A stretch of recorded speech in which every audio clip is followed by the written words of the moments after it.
When a single father catches a stranger's falling paperwork during a violent coastal storm, he discovers millions of dollars vanishing into thin air. And the desperate billionaire CEO standing in front of him has less than 48 hours before her empire collapses. Neither of them knows that exposing the truth will cost them everything they've tried to protect, or that saving her company means risking his daughter's safety. This is a story about corporate fraud, dangerous loyalty, and two broken people who never expected to trust anyone again. Follow this story to the end, hit that like button, and comment what city you're watching from so I can see how far this tale travels. The wind tore across the docks with the kind of fury that made even experienced fishermen stay indoors. Ethan Cole stood ankle-deep in salt water pooling beneath an overturned skiff, his hands raw from scrubbing barnacles off fiberglass that probably wasn't worth saving. 32 years old, and he spent most afternoons like this, fixing boats other people had given up on, charging just enough to keep the lights on in the small house he shared with his daughter. He straightened up, wiping his forehead with the back of his wrist, and squinted toward the storm rolling in from the Atlantic. Dark clouds pressed down like a fist, the kind of weather that turned the ocean mean. "Dad!" Lily's voice cut through the wind. She was 7, all elbows and wild brown hair that refused to stay in a ponytail, no matter how many times he tried. She stood at the edge of the dock, waving a sandwich wrapped in wax paper. "You forgot lunch again," she called out, grinning. Ethan felt something loosen in his chest. That grin. It was the only thing that made the last 5 years make sense. "You're supposed to be at Mrs. Callahan's," he said, climbing out of the boat and crossing toward her. She fell asleep watching her show. Lily wrinkled her nose. "I got bored." "So you walked here by yourself?" "It's like 3 blocks, Dad." He took the sandwich, crouched down to her level. "Next time, wait for me. Deal?" She rolled her eyes, but nodded. "Deal." Thunder cracked overhead, close enough to feel it in the ground. Lily flinched. "Go on," Ethan said. "Get back before the rain hits." She hesitated, then threw her arms around his neck in a quick, fierce hug before bolting back toward town. He watched her disappear around the corner, then turned back toward the water. That's when he saw the woman. She was standing at the far end of the pier, alone, wearing a black suit that looked completely out of place against the weathered wood and peeling paint. Her hair whipped around her face, dark and sleek, and she was staring down at a leather folder in her hands like it contained the answer to something unbearable. Ethan didn't make a habit of talking to strangers, especially not strangers who looked like they belonged in Manhattan boardrooms, not fishing villages where the population barely hit 4 digits. But something about the way she stood there, rigid, isolated, like she was holding herself together by sheer will, made him pause. The wind gusted hard. The folder flew out of her hands. Papers exploded into the air, scattering in every direction. She lunged for them, but the storm was faster. Sheets tumbled across the pier, some skittering into the water. Ethan moved without thinking. He caught 3 pages mid-flight, pinned 2 more against a post with his boot, and snatched another before it could disappear over the edge. The woman was on her knees, grabbing at anything within reach, her face tight with something close to panic. He crouched beside her, handing over the papers he'd collected. She took them without looking at him, her fingers shaking slightly as she shuffled them back into order. "Thank you," she said. Her voice was clipped, controlled, the kind of voice used to giving orders. Ethan glanced down at the page still in his hand. Numbers, columns of transactions, dates, account codes. His brain kicked into gear before he could stop it, pattern recognition firing like muscle memory. "You're missing about $2 million, he said. The woman froze. Her head snapped up. "What?" He pointed at the page. Line 47, operational expenses coded under facility maintenance. Except the subsidiary listed here doesn't have any facilities. It's a shell. Someone's siphoning funds and hiding it under fake overhead. For a long moment, she just stared at him. Then she stood abruptly, yanking the paper out of his hand. "Who are you?" she demanded. "Nobody." Ethan stood too, brushing rain off his jeans. "Just a guy who fixes boats." "Nobody who reads financial statements fluently." He shrugged. "Used to do forensic accounting. Long time ago." Her eyes narrowed. Sharp, calculating, green, he noticed. The kind of green that probably made people confess things they didn't mean to. "How long were you looking at that page?" 3 seconds, maybe 4. "And you found that?" It's not exactly subtle. She turned away, staring out at the water. Her jaw worked like she was chewing through a decision. When she spoke again, her voice was quieter. What's your name? Ethan Cole. Victoria Hale. She didn't offer her hand. I need your help. No, you don't. Yes, I do. She turned back to face him, and for the first time he saw past the suit, the composure, the iron control. She looked exhausted. Someone is stealing from my company. Millions. Maybe more. I have a board meeting in 2 days, and if I can't prove what's happening, they're going to destroy me. So hire an investigator. I don't have time, and I don't know who I can trust anymore. Ethan laughed, short and bitter. Lady, you just met me 30 seconds ago. Got it. You found something in 4 seconds that my entire executive team missed for months. Her voice sharpened. Either you're the best forensic accountant I've ever seen, or you're part of it. And if you were part of it, you wouldn't have said anything. Or I'm just some guy who got lucky. You don't believe that. He didn't. But that didn't mean he wanted anything to do with whatever mess she was drowning in. I left that world for a reason, Ethan said. I'm not going back. Factory, I'll pay you. I don't need your money. Everyone needs money. Not enough to dive into corporate fraud again. He turned to walk away. Please. The word stopped him. Not because it was loud, but because it wasn't. It was raw. Unguarded. The kind of please someone made when they were out of options. He looked back at her. Victoria Hale, CEO, billionaire, whatever the hell she was, standing in the rain with ruined paperwork clutched against her chest, looking more lost than powerful. I have a daughter, Ethan said. 7 years old. I'm not putting her at risk. I'm not asking you to. Yes, you are. You just don't know it yet. Victoria stepped closer. 2 days. That's all I need. Help me find the proof. After that, you never have to see me again. Why does this matter so much to you? Because it's my company. Her voice turned hard. I built it. I saved it. And I'm not letting some parasite take it from me. Ethan studied her face. Underneath the desperation, there was something else. Pride. The kind of pride that didn't bend easily. He recognized it because he used to have it too, before everything fell apart. 2 days, he said finally. That's it. Relief flickered across her expression, gone almost before he could catch it. Thank you. Don't thank me yet. The next morning, Ethan stood in his sister's kitchen trying to explain why he was leaving town for 48 hours. You're doing what?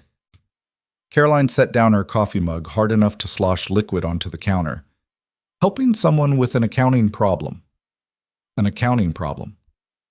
Yeah, Ethan, you haven't touched a ledger in 5 years. I know. Caroline crossed her arms. She was 3 years older, sharper around the edges, and had spent most of her adult life cleaning up messes he created. Who is this person? A CEO. Her company's being embezzled, and she just asked some random stranger for help? Something like that. That's insane. Probably. Caroline sighed, rubbing her temples. What does Lily think about this? I haven't told her yet. Ethan. I know. He leaned against the counter. But I can't ignore this. It's the same kind of fraud that destroyed my career. If I can stop it from happening to someone else. You think you can fix the past by fixing her problem. He didn't answer. Caroline shook her head. You're staying with her? This CEO. In the city. Just 2 days.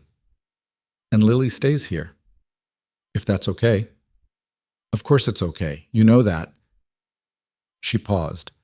But if this goes bad, it won't. You don't know that, and she was right. He didn't. Lily took it better than he expected. She sat cross-legged on her bed, clutching the stuffed dolphin she'd had since she was 3, and listened while he explained he'd be gone for a couple of days. Is it for work? She asked. Yeah, sort of. Are you going to fix something? I'm going to try. She chewed her bottom lip, thinking. Will you call me? Every night, I promise. Mas. Okay. She looked down at the dolphin. Aunt Caroline makes better pancakes than you anyway. He laughed despite himself. That's true. When he hugged her goodbye, she whispered against his shoulder, Be careful, okay? Always, kiddo. Victoria's car was waiting outside Caroline's house at 6 a.m. Not a car, actually. A black SUV with tinted windows and a driver who didn't make eye contact. Ethan climbed into the back seat. Victoria was already there, laptop open, fingers moving across the keyboard like she was fighting a battle only she could see. Good morning, she said without looking up. Morning. We'll be in the city by noon. I've arranged a workspace for you on the executive floor, Teased. I don't need an executive floor. You need access to the financial systems. That's where they are. The driver pulled onto the highway. Ethan watched the coastal town shrink in the side mirror until it disappeared entirely. Victoria finally closed her laptop. Tell me about your background. Why? Because I'm trusting you with information that could destroy my company if it gets out. I want to know who you are. Fair enough. Graduated top of my class in accounting, Ethan said. Got recruited by a firm in Boston doing forensic work. Corporate fraud, financial investigations, whistleblower cases. I was good at it. What happened? Found evidence that one of our biggest clients was running a Ponzi scheme. Reported it to the partner I worked under. Turned out he was getting kickbacks to look the other way. Victoria's expression didn't change. And so he buried my report. Threatened to destroy my career if I went public. I went public anyway. Let me guess, you got destroyed instead. Fired, blacklisted. The client's lawyers came after me personally, sued me for defamation, tied me up in court for 2 years. By the time it settled, I was broke, my reputation was shredded, and my wife had left me. Your wife left because of the lawsuit? Well, my wife left because I chose the truth over our future. His voice came out harder than he intended. She wasn't wrong. Victoria was quiet for a moment. You have a daughter. Lily. She was 2 when everything fell apart. And you raised her alone. Yeah. That's not easy. No, but it's better than working for people who lie for profit. She studied him, and he had the uncomfortable feeling she was reading more than he wanted her to see. You're still angry, Victoria said. Wouldn't you be? Absolutely. She turned back to her laptop. Which is exactly why I need you. Check. New York hit him like a wall of noise and concrete. The city moved too fast, talked too loud, cared too much about things that didn't matter. Ethan had forgotten how much he hated it. Victoria's headquarters occupied 30 floors of a glass tower in Midtown. The lobby alone probably cost more than his entire house. Security waved them through without question. The elevator climbed in silence. When the doors opened on the executive floor, Ethan stepped into a different world. Floor-to-ceiling windows, minimalist furniture, people in sharp suits moving with the kind of urgency that suggested every second was billable. This way, Victoria said. She led him through a maze of hallways into a corner office with a view that stretched across half of Manhattan. A conference table dominated the center, covered in file boxes and laptops. Everything I could pull without raising suspicion, Victoria said. Financial records, expense reports, audit trails, 5 years' worth. Ethan whistled low. You don't mess around. I don't have time to mess around. He set down his bag and moved to the table, flipping open the nearest box. Transaction logs. Thousands of them. Where do you want me to start? Wherever you found that discrepancy yesterday. Or? He pulled out his phone, scrolled to the photo he'd taken of the page she dropped. Facility maintenance. Subsidiary coded as Hale Industries Logistics. We don't have a logistics subsidiary. I know. That's the point. Victoria leaned over his shoulder, frowning at the numbers. How is this showing up in our reports if it doesn't exist? Someone created a fake entity and buried it in the operational expenses. Small amounts spread across dozens of transactions. Easy to miss unless you're looking for it. How much are we talking? Based on this page, at least $2 million in the last quarter alone. Her face went pale. $2 million? And that's just one account. Ethan started pulling files from the other boxes. If they're smart, they've got more. Who's they? Someone with access to your financial systems. Someone senior enough that their approvals don't get questioned. Victoria's jaw tightened. Narrow it down. Give me a few hours. She nodded and turned toward the door, then paused. Ethan, yeah? If you find something, tell me. No one else. Not even your CFO? Especially not my CFO. She left. Ethan stared at the closed door for a long moment, then turned back to the files. Trust no one. He knew that game. He'd played it before. He just hoped this time it didn't end the same way. 3 hours later, Ethan had filled 6 pages of a legal pad with notes, and his head was pounding. The numbers told a story, but it was fragmented, deliberately obscured. Fake vendors, ghost employees, expense codes that looped back on themselves. Whoever designed this system knew exactly what they were doing. A knock on the door interrupted his focus. "Come in," he called. A man in his mid-40s entered. Tailored suit, easy smile, expensive watch. The kind of guy who looked like he belonged in rooms where decisions got made. "You must be the consultant Victoria mentioned," the man said, extending his hand. "Nathan Sterling, vice chairman." Ethan shook it, firm grip, confident. "Ethan Cole." I have to say, it's unusual for Victoria to bring in outside help. She's not exactly trusting by nature. Maybe she has good reasons. Nathan's smile didn't waver. "Oh, she does. This company's been through hell in the last year. Board investigations, internal audits, media scrutiny. It wears on you."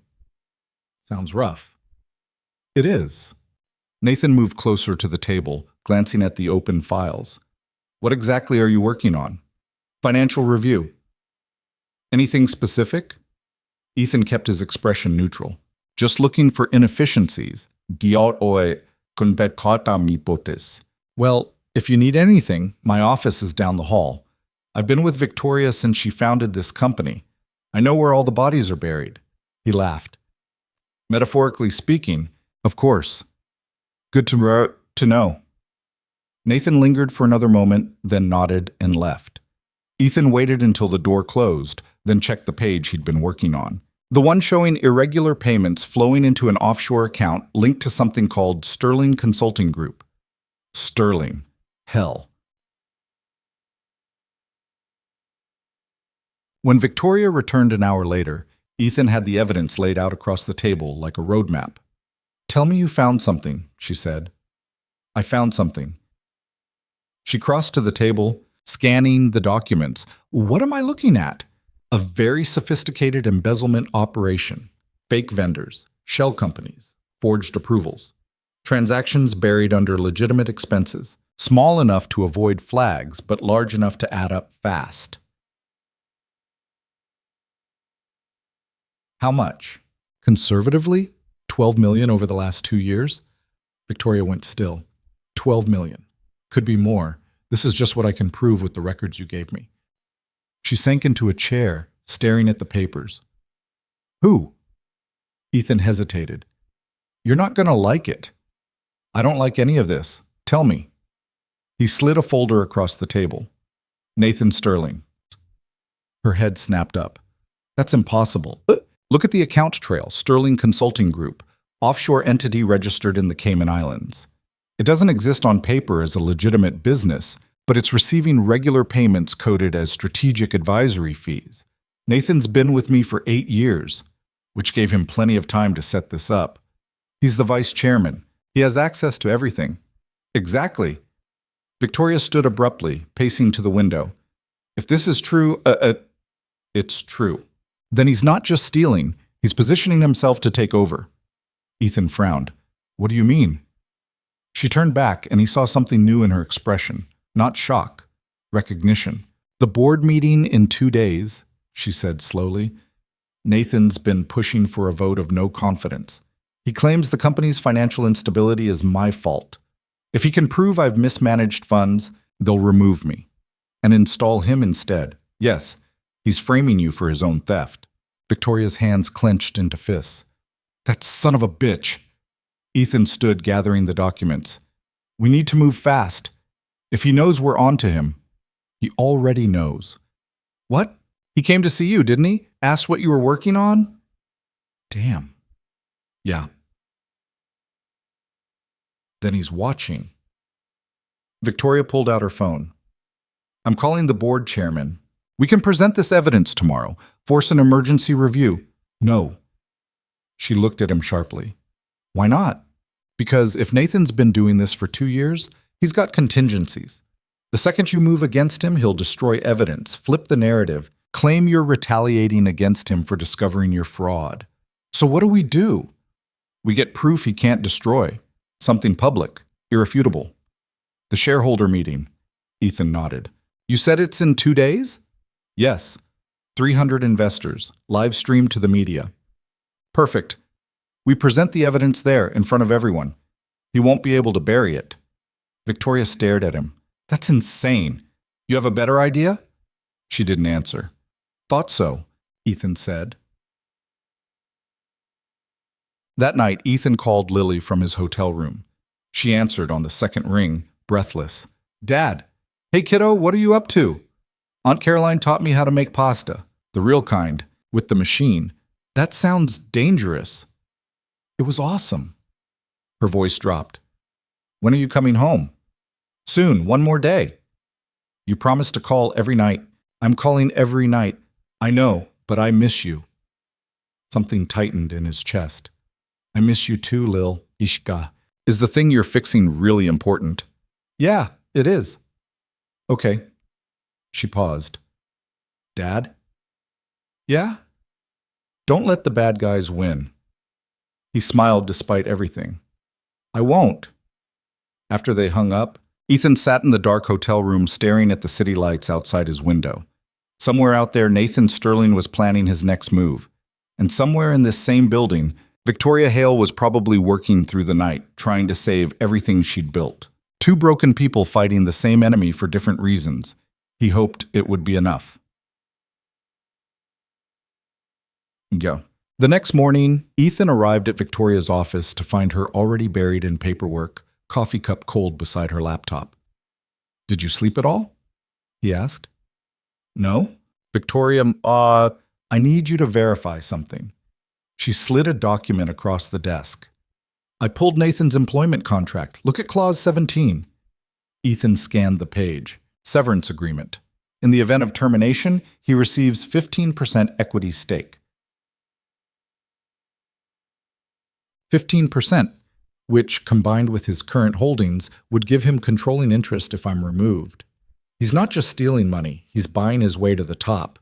Using my own company's funds. Her voice was ice. Ethan set down the contract. We need to be smart about this. Nathan's not going to go down easy. I don't care how hard he fights. You should, because if we're wrong about any of this, we're not wrong. If we're wrong, Ethan continued, you lose everything. Your company, your reputation, your freedom. Victoria met his eyes, and if we do nothing, I lose it anyway. She was right, but that didn't make the knot in his stomach loosen. All right, he said, let's make sure we have everything. They spent the rest of the day building the case. Transaction records, account statements, email correspondence. Ethan managed to pull from the server logs showing Nathan authorizing payments to the fake vendors. Every piece of evidence meticulously documented, cross-referenced, verified. By evening, they had enough to bury him. This is good, Victoria said, reviewing the final presentation. This is really good. It's airtight. She looked at him. Thank you. Don't thank me until it's over. Even if it goes badly tomorrow, you gave me a chance I didn't have before. She hesitated. Why did you really agree to help me? Ethan leaned back in his chair. Honestly? Honestly. Because I know what it's like to lose everything because someone more powerful decided you didn't matter. And I'm tired of watching people like Nathan win. Victoria nodded slowly. We're not going to let him win. No, we're not. His phone buzzed. A video call from Lily. He answered. Her face filled the screen, grinning. Hi, Dad. Hey, kiddo. Guess what? Aunt Caroline said I can stay up late and watch a movie. That's great. Lily's eyes shifted past him. Who's that? Ethan glanced over his shoulder. Victoria had moved into frame, looking slightly awkward.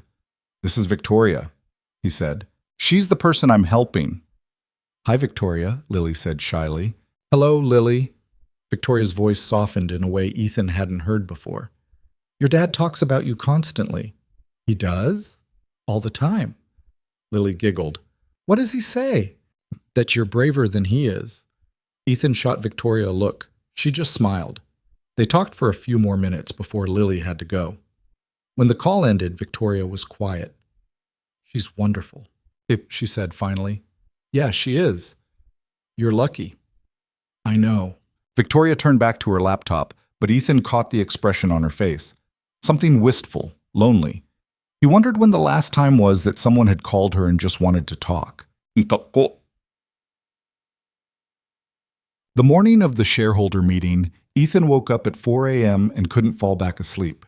He sat on the edge of the hotel bed, staring at his hands, thinking about all the ways this could go wrong. By 7, he was in Victoria's office.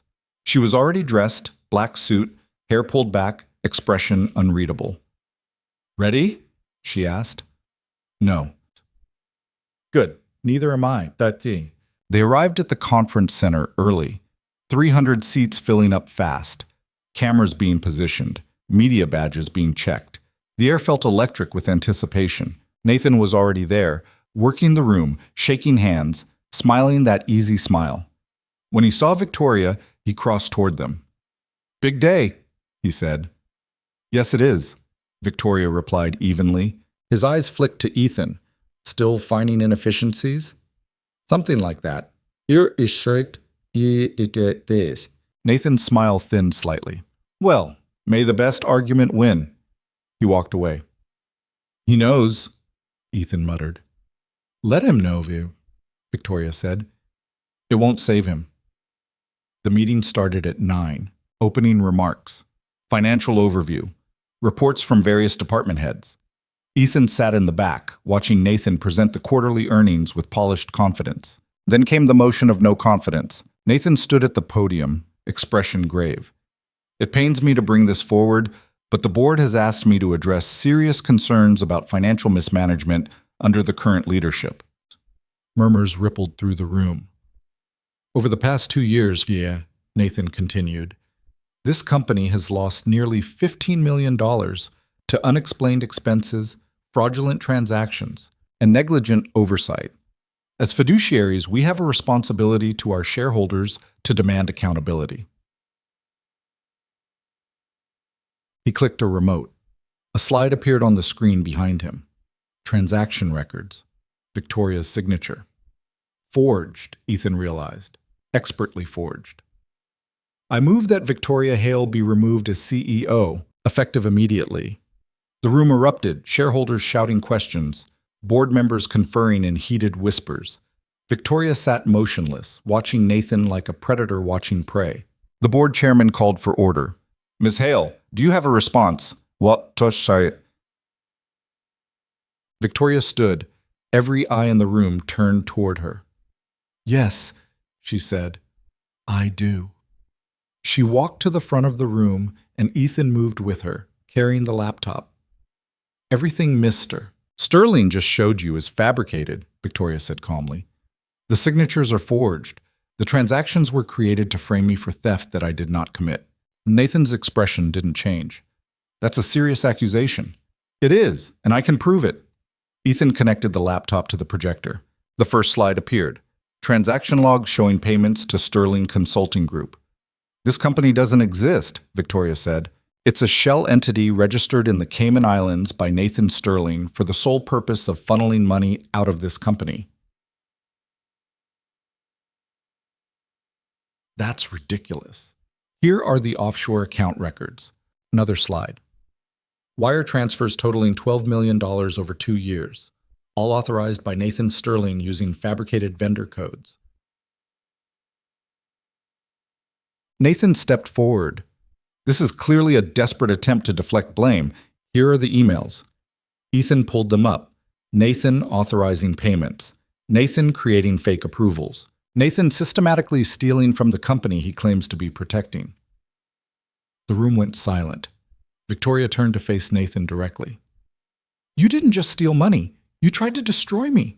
To take everything I built and claim it as your own. Nathan's composure finally cracked. You have no idea what you're talking about. I have every idea. Because the man standing next to me spent 2 days unraveling everything you spent 2 years trying to hide. Who the hell is he? Someone who actually knows how to read a financial statement. Victoria's voice turned cold. Unlike you. Nathan's face flushed red. This is insane. You can't prove any of... We already did, Ethan said quietly. Security was already moving toward the stage. The board chairman was on his feet, calling for an immediate recess. Investors were shouting, cameras were flashing, and Nathan Sterling, the charming vice chairman who almost stole an empire, was being escorted out of the building in handcuffs. Hours later, after the police had left and the media had gotten their statements, and the board had held an emergency session confirming Victoria's position, Ethan found her standing alone in her office, staring out at the city. You okay? He asked. She didn't turn around. I don't know. You won. I know. Then what's wrong? She was quiet for a long time. When she finally spoke, her voice was different, softer. I spent 8 years working with him, trusting him, building this company together, and the whole time he was planning to take it from me. I'm sorry. Are you? Yeah, I am. She turned to look at him. Why? Because nobody deserves to be betrayed by someone they trusted. Victoria studied his face. You speak from experience. Unfortunately. What happened to the partner who buried your report? Nothing. He's still working, still making money, still destroying people who get in his way. That's not justice. No, it's not. She moved closer. But this was... Yeah, this was. For a moment, they just stood there, two people who understood what it meant to fight battles that cost more than they should. What happens now? Ethan asked. I rebuild. Again, moaned Victoria smiled faintly. With better people this time. Good. And you? I go home, back to my daughter and my boats. That's it? That's enough. She nodded. Thank you, Ethan. You're welcome. He started toward the door. Ethan. He stopped. If you ever change your mind about that world you left behind, Victoria said, you have a place here. He looked back at her, this woman who fought like hell for everything she had and refused to break even when the odds said she should. I'll keep that in mind, he said, and then he left. Ethan took the train home the next morning, watching the city disappear behind him as the landscape turned green and open. By the time he reached the coast, the sun was setting, painting the ocean gold. Lily was waiting on the porch when the cab dropped him off. She launched herself into his arms before he even reached the steps. You're back! I'm back. Did you fix it? Yeah, kiddo, we fixed it. Caroline appeared in the doorway, smiling. Welcome home. That night, after Lily was asleep and Caroline had gone back to her own house, Ethan sat on the back porch with a beer he didn't really want, listening to the waves. His phone buzzed. A text from Victoria. Thank you for everything. He stared at the message for a long time before typing back. Good luck. Her response came immediately. You too. He set down the phone and looked out at the ocean. Somewhere in New York, Victoria Hale was probably still working, still fighting, still building her empire.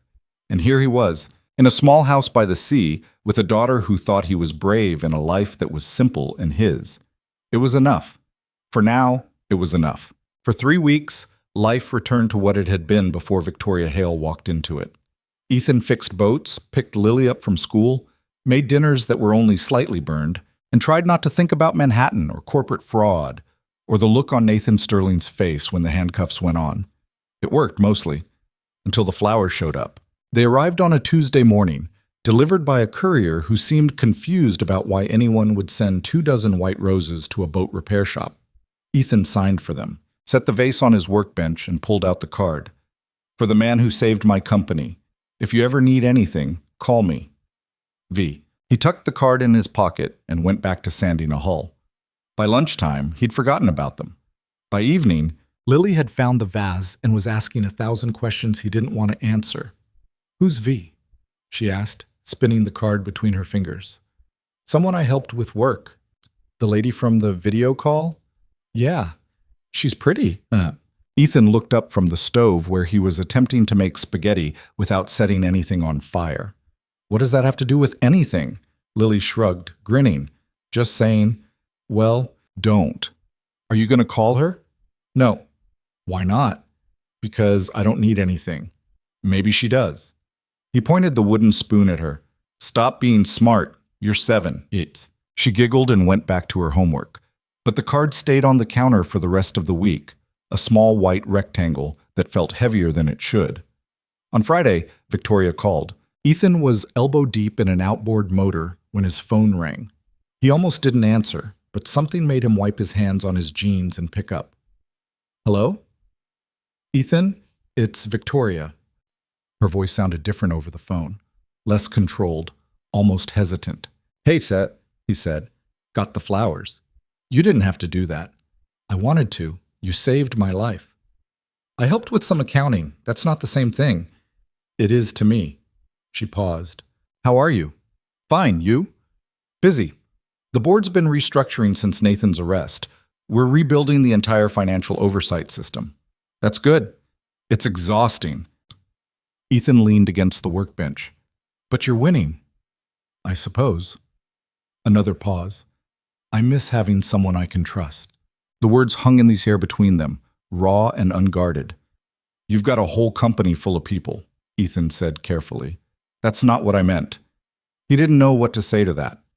"Listen," Victoria continued, her voice shifting back to something more professional. "I'm calling because I have a problem, a new one." "Of course you do." "The SEC is auditing us. They want to verify that Nathan's fraud was isolated, that there aren't systemic issues with our financial controls." "Makes sense." "They're requesting a full forensic review, 6 months of work minimum, and I can't trust anyone inside the company to do it." Ethan saw where this was going. "Victoria, I need you." "No." "Ethan, I told you, 2 days, that was the deal." "The deal was to help me find the truth. This is the same thing.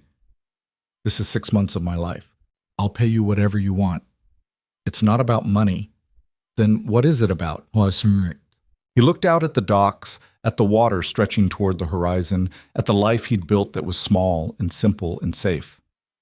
"I have a daughter," he said quietly. "I know. I can't just leave her for half a year." "So don't. Bring her with you." Ethan laughed, short and incredulous. "You want me to move my 7-year-old to New York City?" "Why not?" "Because she has a school, friends, a life here. She could have those things in the city, too." "It's not the same." "No," Victoria said. "It's not. But Ethan, I need someone I can trust, and you're the only person who fits that description right now. And honestly, from what I saw, Lily's smart enough to handle a bigger world than a fishing village. That's not fair." "I'm not trying to be fair. I'm trying to survive." He closed his eyes, rubbing his forehead. "This is insane, probably, but so was asking a stranger to save my company, and that worked out. Barely." "It worked." Her voice softened. "Please, Ethan, I'm asking." He thought about Nathan Sterling's smug face, about the partner who buried his report and walked away clean, about every person he had ever seen get away with stealing because no one had the guts to stop them. "I need to talk to Lily," he said finally. "Of course. And my sister. Take all the time you need. I'll call you back in a few days." "Thank you, Is." After they hung up, Ethan stood in the quiet shop for a long time, staring at the phone in his hand like it might explode. Caroline was going to kill him. She didn't kill him, but it was close. "You're considering this?" she said, pacing across her kitchen while Ethan sat at the table feeling like he was 16 again and getting lectured for crashing her car. "I'm thinking about it." "Thinking about uprooting your daughter and moving to New York for 6 months to work for some CEO you barely know? When you say it like that, how else should I say it?" "I don't know, Caroline. But this woman needs help, and I'm good at what she's asking me to do." "You're also good at fixing boats and being a father, remember that part?" "That's why I'm talking to you first." She stopped pacing, looking at him hard. "What does Lily think?" "I haven't told her yet." "Why not?" Because I wanted to see if you thought I was completely out of my mind. You are completely out of my mind. That's not helpful. Caroline sat down across from him, her expression softening slightly. Ethan, I get it. I do. You want to do the right thing. You want to fight the bad guys and make the world better. But you have a daughter who needs stability. I know. Do you? Because you've been running from your old life for 5 years, and now you're talking about diving back into it head first. This is different. How? Because this time, I'm choosing it, not having it forced on me. Caroline studied him for a long moment. You care about her. This Victoria woman. I barely know her. That's not what I asked. Ethan looked away. She's not what I expected. Meaning? Meaning she's tough and driven and probably the most competent person I've ever met. But she's also lonely and scared and trying really hard not to show it. So you want to save her. I want to help her. Same thing, in your case. Maybe it was. He didn't know anymore. What do I tell Lily? He asked. Caroline sighed. The truth, and then you let her decide. That night, Ethan sat on the edge of Lily's bed while she braided her stuffed dolphin's imaginary hair. Can I ask you something? He said. Sure. How would you feel about living somewhere else for a while? Lily looked up. Like where? New York City. Her eyes went wide. Really? Maybe. If we did, it would be for about 6 months. I'd be working for the same person I helped before. Victoria. The pretty lady? Yeah, the pretty lady. Lily chewed her lip, thinking, would I have to change schools? You'd go to a new school there, but you'd come back to your old one after. Would Aunt Caroline come? No, it would just be you and me. What about my friends? You could video call them and visit on weekends, maybe. She was quiet for a long moment, her small face serious in a way that made her look older than 7. Why do you want to go? She asked finally. Ethan chose his words carefully. Because someone needs help, and I think I can give it, but I won't go if you don't want to. Will it make you happy? Yeah, the question caught him off guard. I don't know. Then why do it? Because sometimes doing the right thing matters more than being happy. Lily frowned. That sounds sad. It kind of is. She set down the dolphin and crawled across the bed to hug him. I don't want you to be sad, Dad. He held her tight, breathing in the scent of her strawberry shampoo. I'm not sad, kiddo. I promise. If we go, can I see the Statue of Liberty? Absolutely. And the big park? Central Park, yeah. Okay. She pulled back, looking at him with those big brown eyes that saw way too much. Then we can go, but only if you promise to be happy sometimes. He smiled despite himself. Deal. 2 weeks later, Ethan locked up his shop, packed everything they owned into Caroline's SUV, and drove north toward a city he swore he'd never return to. Lily spent most of the drive with her face pressed against the window, watching the landscape change from coastal green to urban gray. When the Manhattan skyline appeared on the horizon, she gasped. It's so big, she whispered. Yeah, Ethan said. It is. Victoria had arranged an apartment for them in a building 3 blocks from her office. It was small but clean, with 2 bedrooms and windows that overlooked a street that never seemed to sleep. Lily loved it immediately. Can I have the room with the window seat? She asked, already running toward it. Sure, kiddo. She pressed her nose against the glass, staring down at the people moving below. There are so many people. Welcome to the city. That evening, Victoria came by to check on them. She brought takeout, which surprised Ethan, and a stuffed bear for Lily, which surprised him even more. I wasn't sure what 7-year-olds liked, Victoria said, handing it over awkwardly. Lily clutched the bear, grinning. I love it. Thank you. You're welcome. They ate Chinese food sitting on the floor because the furniture hadn't been delivered yet. Lily asked Victoria a million questions about her company, her office, what it was like being a CEO.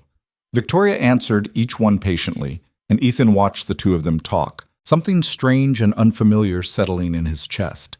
After Lily went to bed, Victoria stayed to help unpack boxes. She's wonderful, Victoria said, pulling books out of a crate. She is. Smart, too. Takes after her mother in that department. Victoria glanced at him. You don't talk about her much. Your ex-wife. Not much to say. She left. I stayed. End of story. Is it? Ethan set down the box he was holding. What do you want to know? Why she left. I told you. I chose the truth over our future.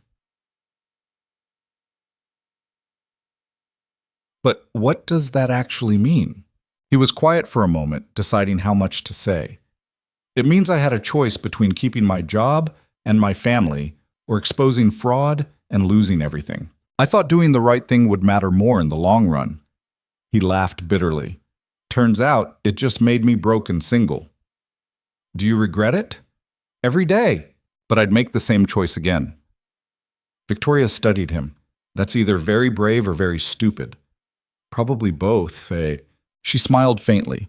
Well, for what it's worth, I'm glad you're the kind of person who makes that choice. Even though it ruined my life. Especially because of that. It means you won't ruin mine. They finished unpacking in comfortable silence, and when Victoria left an hour later, Ethan stood at the window watching her car disappear into traffic. He was in over his head. He knew that. But maybe, just this once, it would turn out okay. The SEC audit started 2 days later. Ethan spent 14 hours a day buried in financial records, tracking every transaction, verifying every expense, building a case that proved Nathan Sterling's fraud was isolated and the company's systems were sound. It was exhausting, meticulous work, the kind of work he used to love, and he hated how much he still loved it. Lily started at a new school. She came home that first week with stories about a girl named Maya who could do a backflip, and a teacher who let them have extra recess if they finished their math early, and how the library had 6 times as many books as her old school. Do you like it? Ethan asked one evening while they were making dinner. Yeah, Lily said, chopping carrots with intense concentration. It's different, but good different. You miss home? Sometimes. But this is kind of an adventure, right? Yeah, kiddo, it is. Then I like adventures. He ruffled her hair, grateful beyond words that she was tougher than he gave her credit for. By the end of the first month, Ethan had cleared 3 departments and flagged 2 minor compliance issues that had nothing to do with fraud.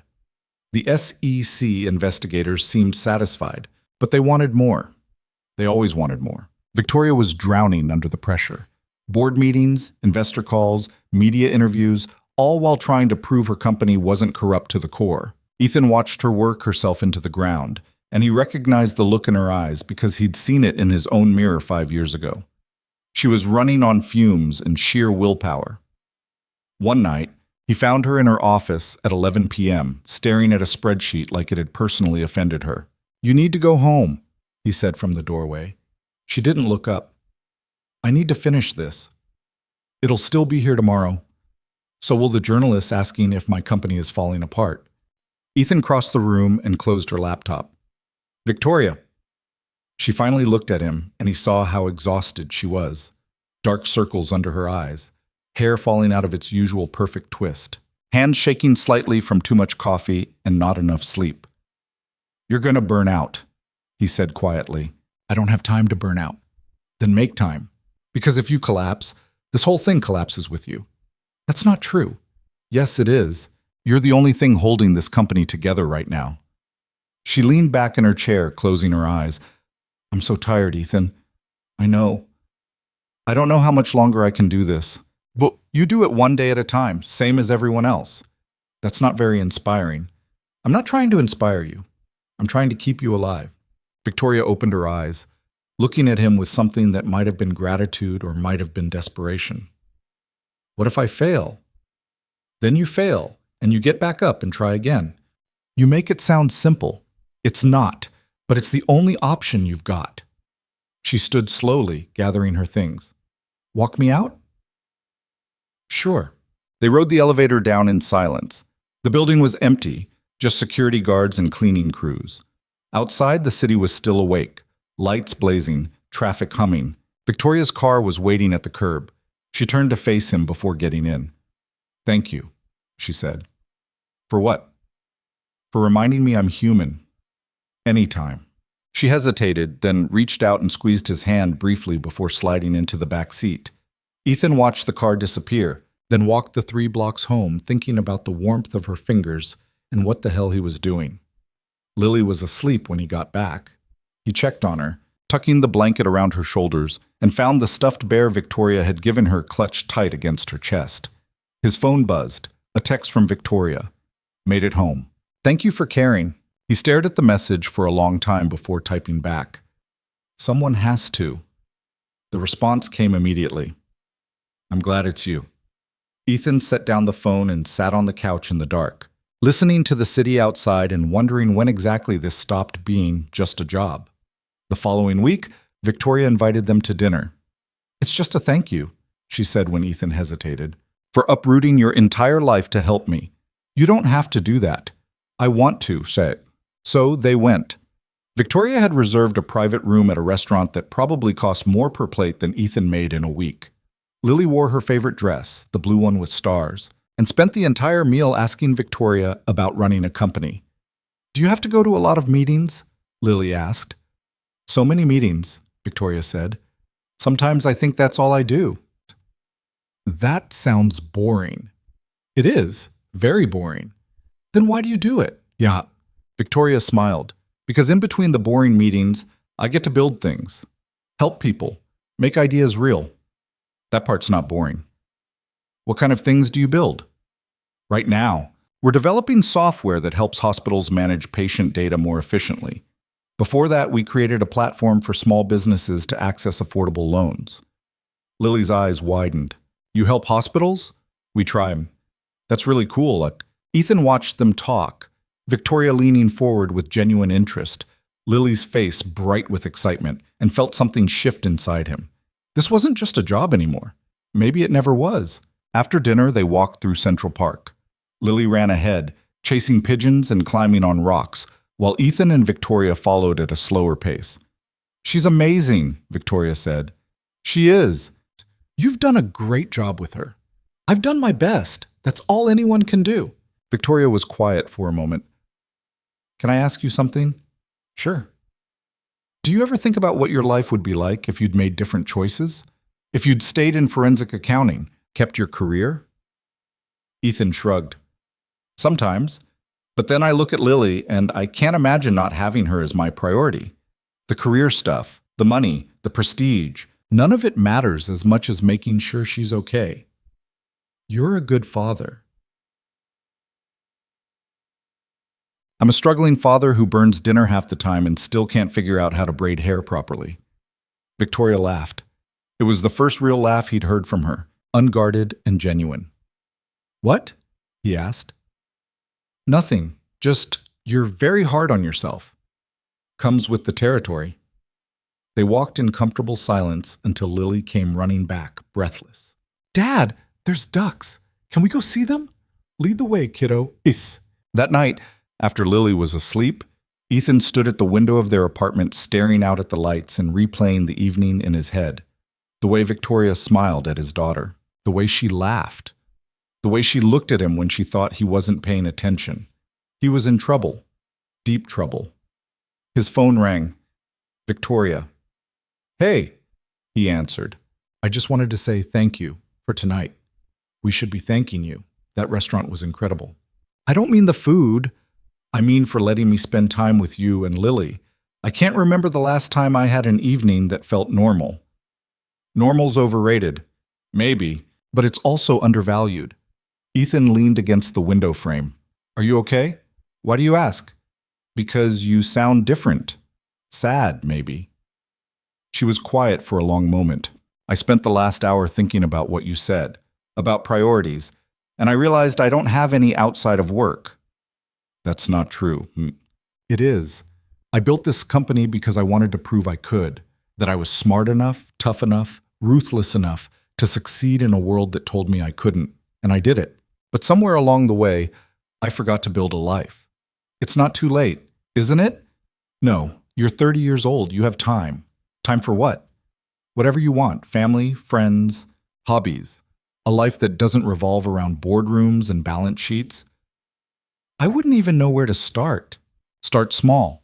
Have dinner with people you like. Take a weekend off. Learn to do something useless just because it makes you happy. She laughed softly. When did you become a therapist? When I realized I was talking to someone who needed to hear it. Thank you, Ethan. Anytime, Chot. After they hung up, he stayed at the window for a long time, thinking about lonely CEOs and choices that couldn't be undone, and the strange, complicated thing growing between them that neither of them seemed ready to name. 3 months into the audit, the SEC investigators finally signed off. The company was clean. Nathan Sterling's fraud had been isolated, contained, and thoroughly documented. Victoria's reputation was intact. She threw a party to celebrate.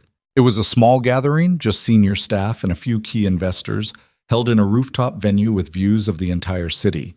Ethan brought Lily because Victoria insisted, and she spent the evening charming everyone she met. "Your daughter's a natural," one of the board members told Ethan. "She'll be running companies by the time she's 20. Hopefully running them better than most people do now," Ethan replied. Victoria gave a speech thanking everyone for their patience and dedication through the crisis. She mentioned Ethan by name, calling him the man who saved the company twice. People applauded. He wanted to disappear.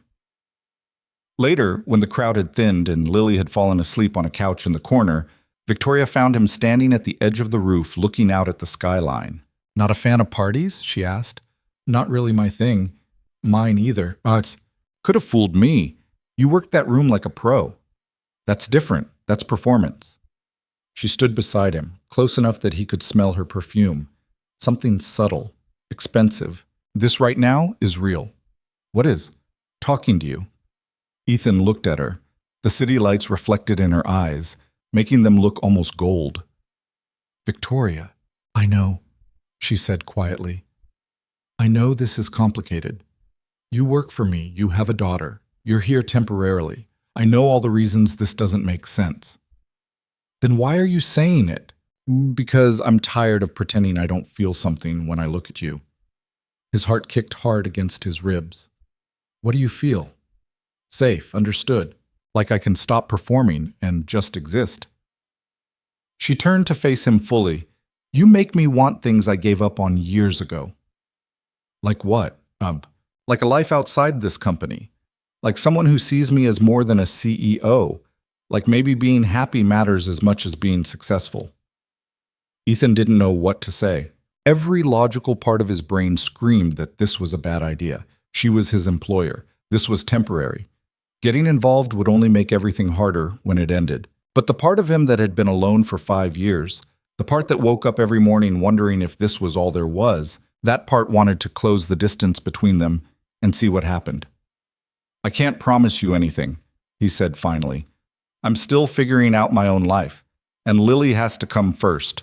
I know. I'm not asking you to promise me anything." Victoria reached out, her fingers brushing his hand. "I'm just asking if you feel it too." He did. He'd been feeling it since that first night in her office when she worked herself to exhaustion, and he saw past the armor to the person underneath. "Yeah," he said quietly. "I feel it too." She smiled, and for the first time since he'd met her, it reached all the way to her eyes. They stood there on the rooftop, the city sprawling beneath them, and didn't say anything else. They didn't need to.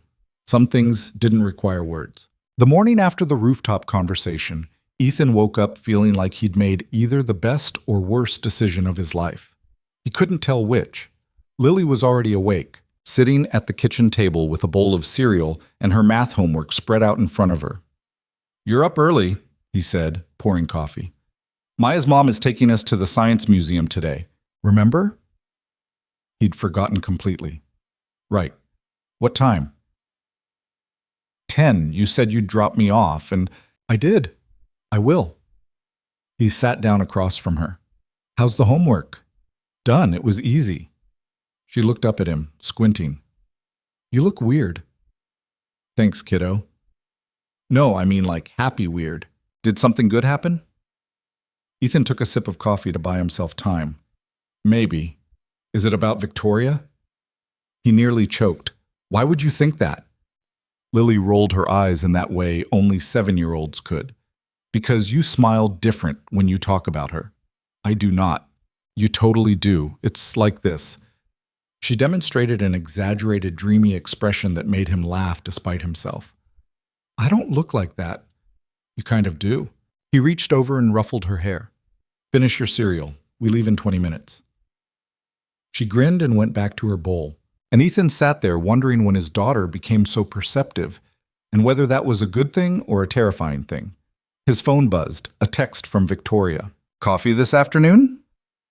I need to talk to you about something.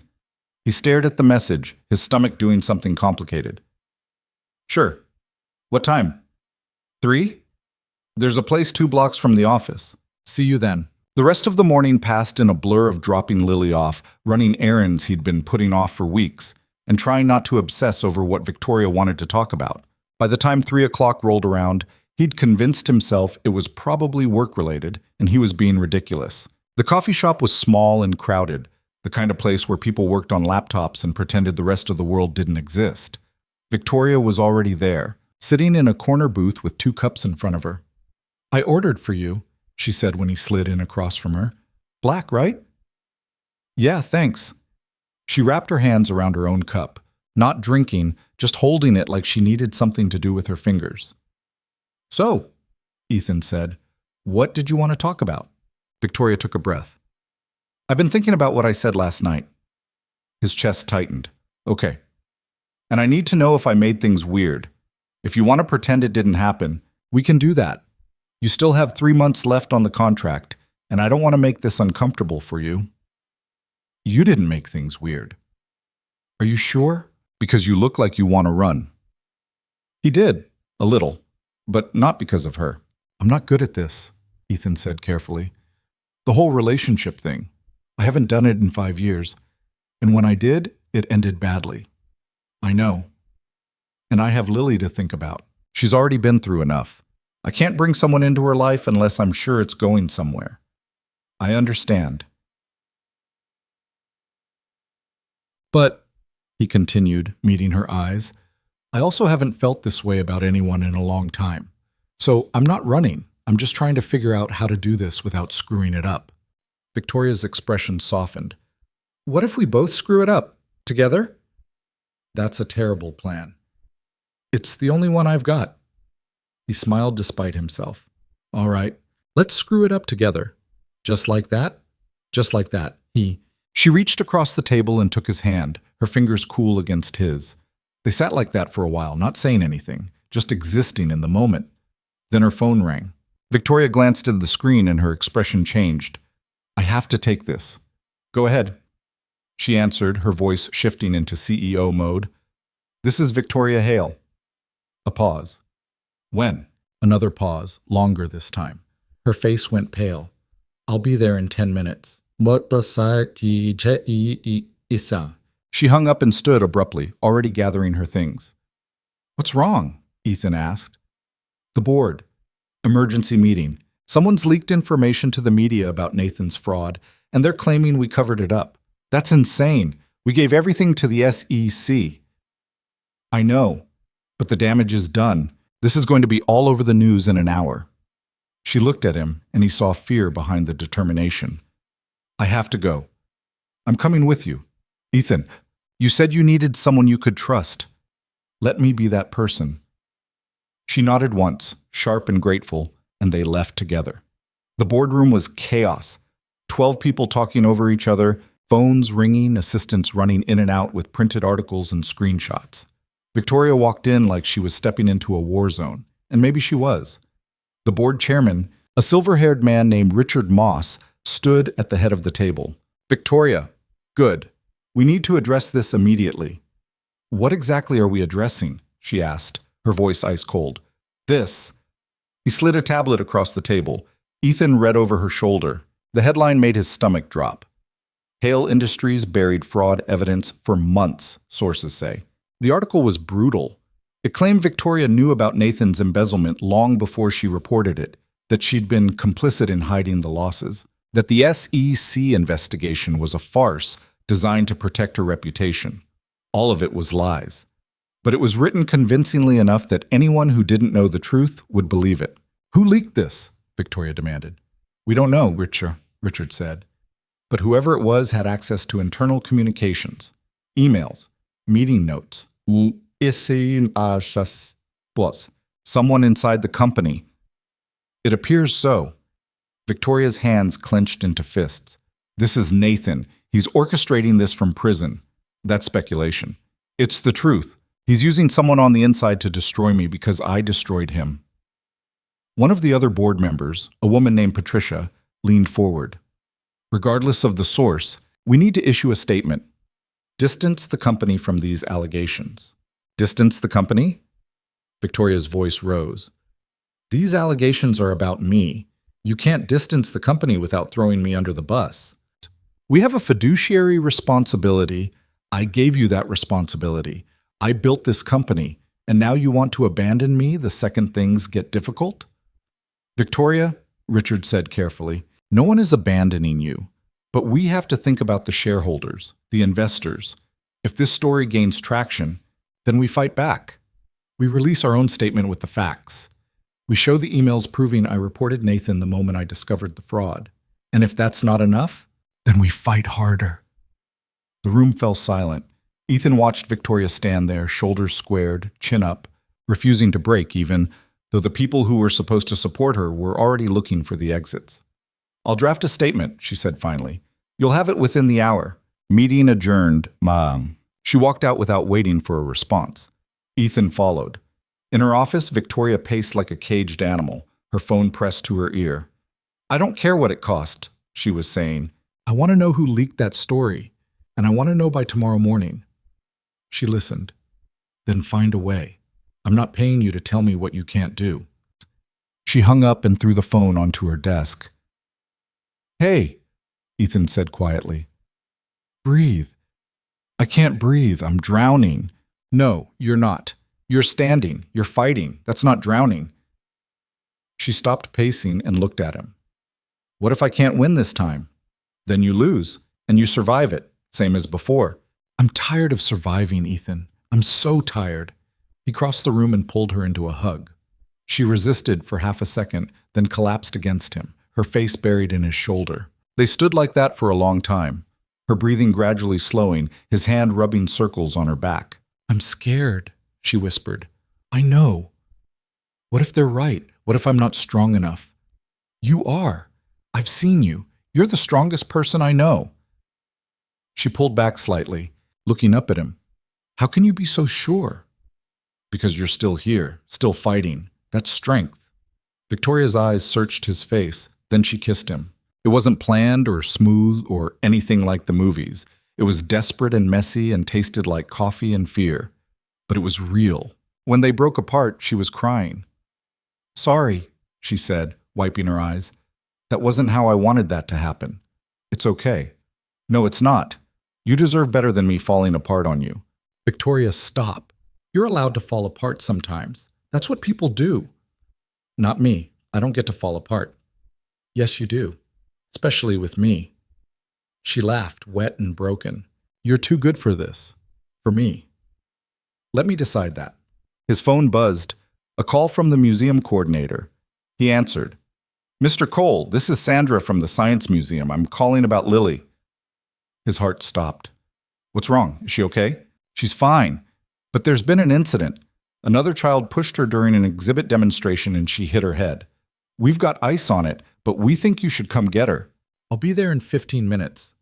He hung up and looked at Victoria. I have to go. Lily got hurt. Go. I'll handle this. Are you sure? Yes. Go take care of your daughter. He hesitated at the door. Call me if you need anything. I will. Now go. Lily was sitting in the museum's first aid office with an ice pack pressed to her forehead when Ethan arrived.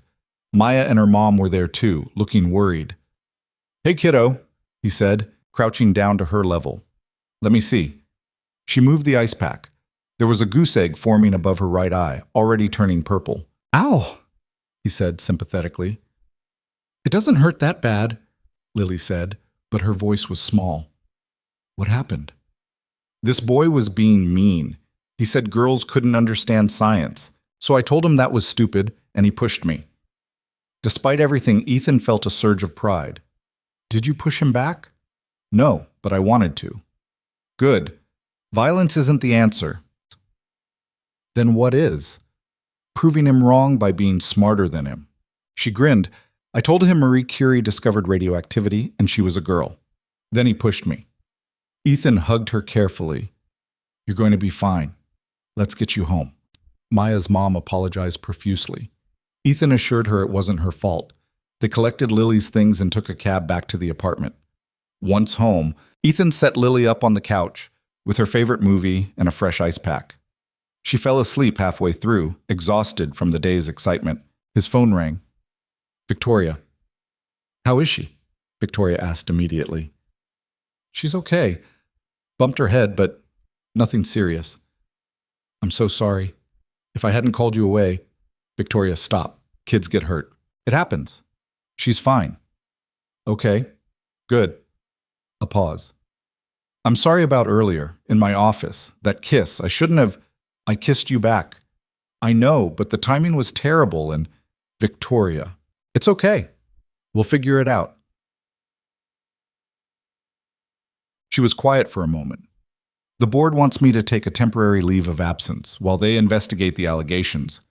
Ethan sat up straighter. What? They think it'll calm things down, show the public they're taking it seriously. That's ridiculous. You didn't do anything wrong. That doesn't matter. The perception is there now.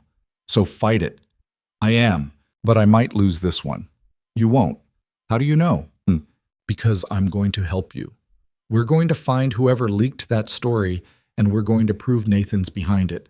Ethan, you're supposed to be finishing the audit. The audit's done. Everything else is just paperwork. This is more important.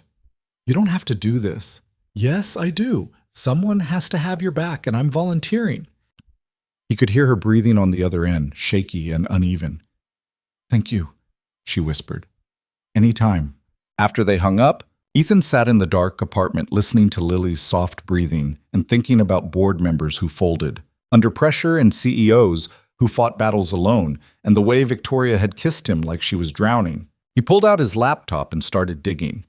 By 3 a.m, Ethan had gone through 5 years of company emails, cross-referenced employee access logs, and built a timeline of everyone who'd had access to the leaked documents. The list was short.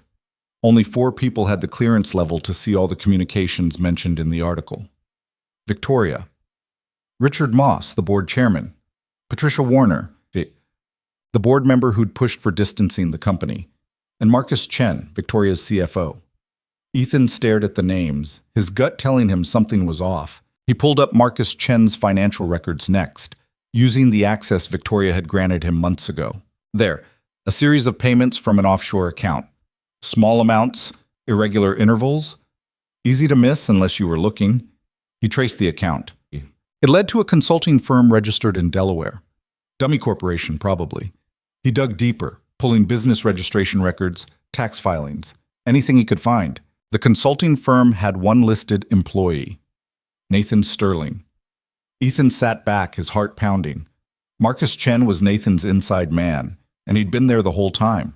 He called Victoria despite the hour. Ethan? She sounded exhausted. It's 3 a.m. I found him, the leak. It's Marcus. Silence. Your CFO has been taking payments from Nathan Sterling for at least 2 years. He's the one who leaked the story. That's impossible. Marcus has been with me since the beginning. So was Nathan. More silence. Send me everything, Victoria said finally, her voice hard. Every transaction, every record. Already on its way. Good. I'm calling an emergency board meeting for 8 a.m. Victoria, if you confront him without solid proof, I have solid proof. You just gave it to me. Let me be there. You should stay with Lily.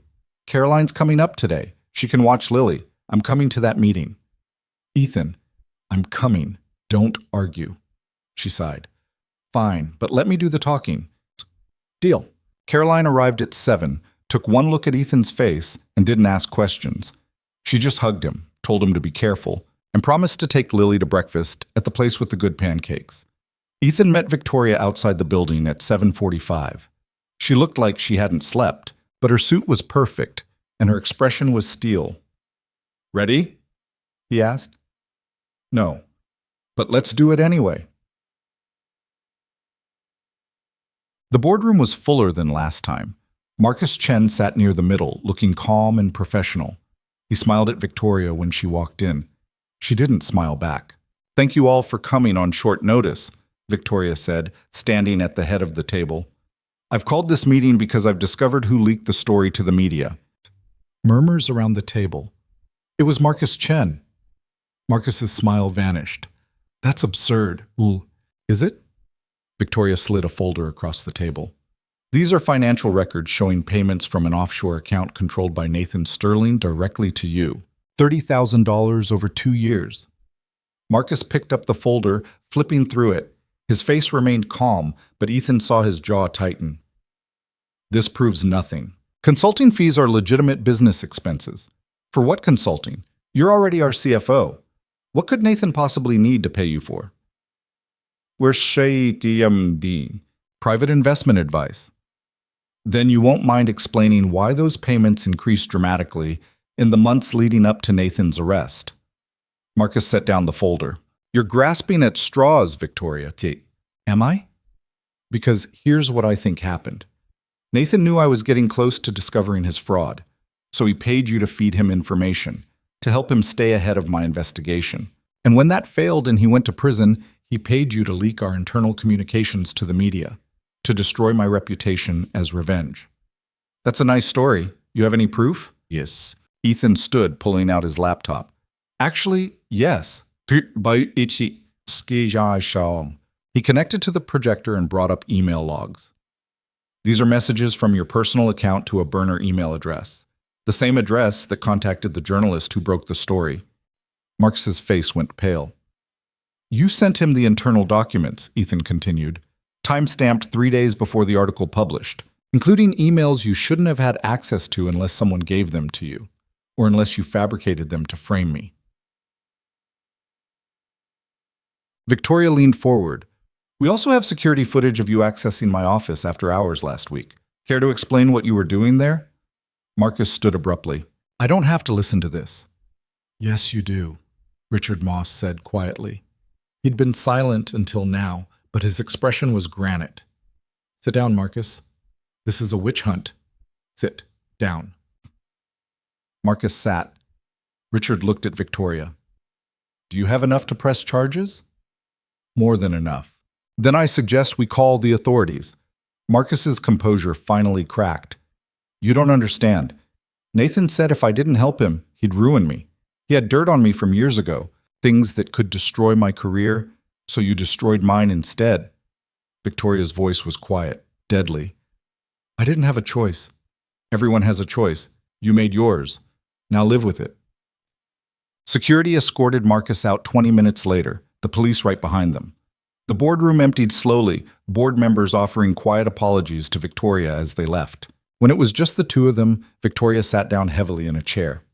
"It's over," she said. "Yeah. I won." "You did." She looked up at him. "Then why do I feel like I lost something?" Ethan sat beside her. "Because you trusted him, and he betrayed that trust. That always costs something." "I'm tired of being betrayed." "I know. How do I know it won't happen again?" "You don't, but you keep trusting anyway, because the alternative is being alone forever." Victoria leaned her head on his shoulder. "Promise me something." "What?" "Promise you won't betray me." "I promise." "How can you be sure?" "Because I've been on the other side. I know what it costs. And I'd rather lose everything than become the person who does that to someone else." She turned her face toward him. "I love you." The words hit him like a physical blow. He opened his mouth, closed it, tried again. "Victoria, you don't have to say it back. I just needed you to know. I'm not good at this. I don't care. I have baggage, a whole freight train of baggage." "So do I. And Lily, I love her too. She's part of who you are. I'm not asking you to choose." Ethan looked at this woman who built empires and fought wars and still found the courage to be vulnerable with him. "I love you too," he said quietly. "And that terrifies me." She smiled. "Good. It should." They sat there in the empty boardroom, two broken people who somehow found each other in the wreckage, and for the first time in years, Ethan thought maybe, just maybe, things were going to be okay. The confession in the boardroom should have made everything easier. It didn't. Ethan walked back to the apartment that afternoon, feeling like he'd just jumped off a cliff, without checking if there was water below. He'd told Victoria he loved her. She'd said it first, which should have made it less terrifying, but somehow it didn't. Caroline was making lunch when he walked in. Lily was at the table drawing something that looked like a dragon eating a skyscraper. "How'd it go?" Caroline asked without looking up from the stove. "We caught the guy." "Good. And the other thing?" "What other thing?" She gave him a look. "The thing that's making you look like you swallowed a live fish." Lily glanced up. "What's wrong with Dad?" "Nothing's wrong," Ethan said quickly. "He's in love," Caroline said. "Caroline, with Victoria?" Lily's eyes went wide. "Can we not do this right now?" "You are." Lily jumped up from her chair. "I knew it! I told you he smiles different." Caroline grinned. "She's not wrong." Ethan pointed at both of them. "You two are ganging up on me." Because you're being weird about it," Caroline said. "What's the problem? She's successful, smart, clearly cares about you, unless she kicked a puppy or something I don't know about." "She didn't kick a puppy." "Then what?" He sat down heavily at the table. "I don't know if I can do this." "Do what? Be happy?" "Be in her world. The corporate stuff, the money, the constant pressure. That life almost destroyed me once." "This isn't the same situation." "Isn't it? She's a CEO. I'm a guy who fixes boats. Her enemies tried to ruin her twice already. What happens when they decide I'm a weakness they can exploit? What happens to Lily when this all blows up?" Caroline turned off the stove and sat across from him. "What happens if it doesn't blow up? What if it actually works?" "That seems unlikely." "Why? Because you don't deserve it?" The question hit harder than it should have. "I'm just being realistic," Ethan said. "No, you're being scared. There's a difference." Lily climbed into his lap, wrapping her arms around his neck. "I like Victoria, Dad. She's nice, and she makes you happy." "How do you know she makes me happy?" "How do you—" "Because you stopped looking sad all the time." Ethan held his daughter close, breathing in the scent of her shampoo, and wondered when he'd become so transparent. "What if it doesn't work out?" he asked quietly. "Then it doesn't," Caroline said. "But at least you tried. That's more than you've done in 5 years." She was right. He hated that she was right. That evening, Victoria called. "Can I come over?" she asked. "Now?" "If that's okay, I need to see you." 20 minutes later, she was standing in his doorway holding a bag of takeout and looking uncertain in a way he'd never seen before. "I brought Thai food," she said. "I didn't know what you liked, so I got several things." "You didn't have to do that. I wanted to." She stepped inside, glancing around the small apartment. "This is nice. It's tiny. It's cozy. There's a difference." Lily appeared from her bedroom, still in her pajamas, even though it was only 7. "Victoria!" She ran over and hugged Victoria's waist. Victoria looked startled for a second, then carefully hugged her back. "Hi, Lily. How's your head?" "Better. Want to see my dragon drawing?" "I'd love to." Ethan watched them disappear into Lily's room, Victoria crouching down to examine the artwork while Lily explained in great detail why dragons would obviously prefer to eat buildings instead of people, because buildings didn't run away. Caroline emerged from the kitchen, took one look at the scene, and whispered to Ethan, "She's good with her." "Yeah, you're still freaking out." "Little bit." "Stop it. Let yourself have this." Easier said than done. They ate dinner sitting on the living room floor because the table was too small for 4 people. Lily dominated the conversation, asking Victoria questions about everything from how tall her office building was to whether she'd ever met the mayor. "I have met the mayor, Sikorsa," Victoria said. "Several times, actually." "Is he nice?" "He's very polite." "I'm not sure that's the same thing as nice." Lily considered this. "What's the difference?" "Nice is when someone cares about you. Polite is when someone pretends to care about you." "Which one are you?" Victoria smiled. "I hope I'm nice, but I'm probably polite more often than I should be." think you're nice, Lily said. You brought Dad flowers and you got me a bear, and you're eating dinner with us, even though you're probably really busy. Something shifted in Victoria's expression. Thank you, Lily. That means a lot. After dinner, Caroline took Lily to get ready for bed, despite Lily's protest that it was too early. Ethan and Victoria were left alone in the living room, the silence suddenly awkward. She's wonderful, Victoria said. She likes you. I like her too. Victoria picked at the edge of a takeout container. This morning, in the boardroom, I shouldn't have said what I said. Ethan's stomach dropped. Oh, not because I didn't mean it, but because I put you on the spot. That wasn't fair. Victoria, let me finish. I've been thinking about it all day. You have a whole life here, a daughter who needs stability. The last thing you need is me complicating everything with feelings you might not even want to deal with. What if I do want to deal with them? She looked up. Do you? Yeah, I do. But I'm also terrified. Of what? Of everything. Of this not working. Of it working and then falling apart. Of bringing you into Lily's life and then having to explain why you left. Of being back in a world that chewed me up once already. Victoria moved closer. I'm scared too. You don't seem scared. I'm excellent at hiding it. But Ethan, the truth is I have no idea what I'm doing. I've never done this before. Never done what? This. Cared about someone more than I care about my company. Let someone see me when I'm not being strong. Wanted something I can't control or plan or manage. That's terrifying. It really is. She took his hand. But I want to try anyway. If you do. Ethan looked at their joined hands, at this woman who ran billion-dollar companies and fought hostile takeovers, but was nervous about holding his hand in his cramped living room. I want to try, right, he said, but we need to be smart about this. Take it slow. Make sure Lily's okay with everything. Of course. And if at any point this feels like it's hurting her, we stop. No matter what. Agreed. Okay then. Victoria smiled, tentative and real. Okay. They sat like that for a while, not talking, just being together in the quiet. Eventually, Caroline emerged from Lily's room. She wants to say goodnight, Caroline said, then added pointedly, to both of you. Victoria looked at Ethan. He nodded. They went into Lily's room together. She was tucked under her covers. The stuffed bear Victoria had given her clutched tight. Good night, kiddo, Ethan said, kissing her forehead. Night, Dad? She looked at Victoria.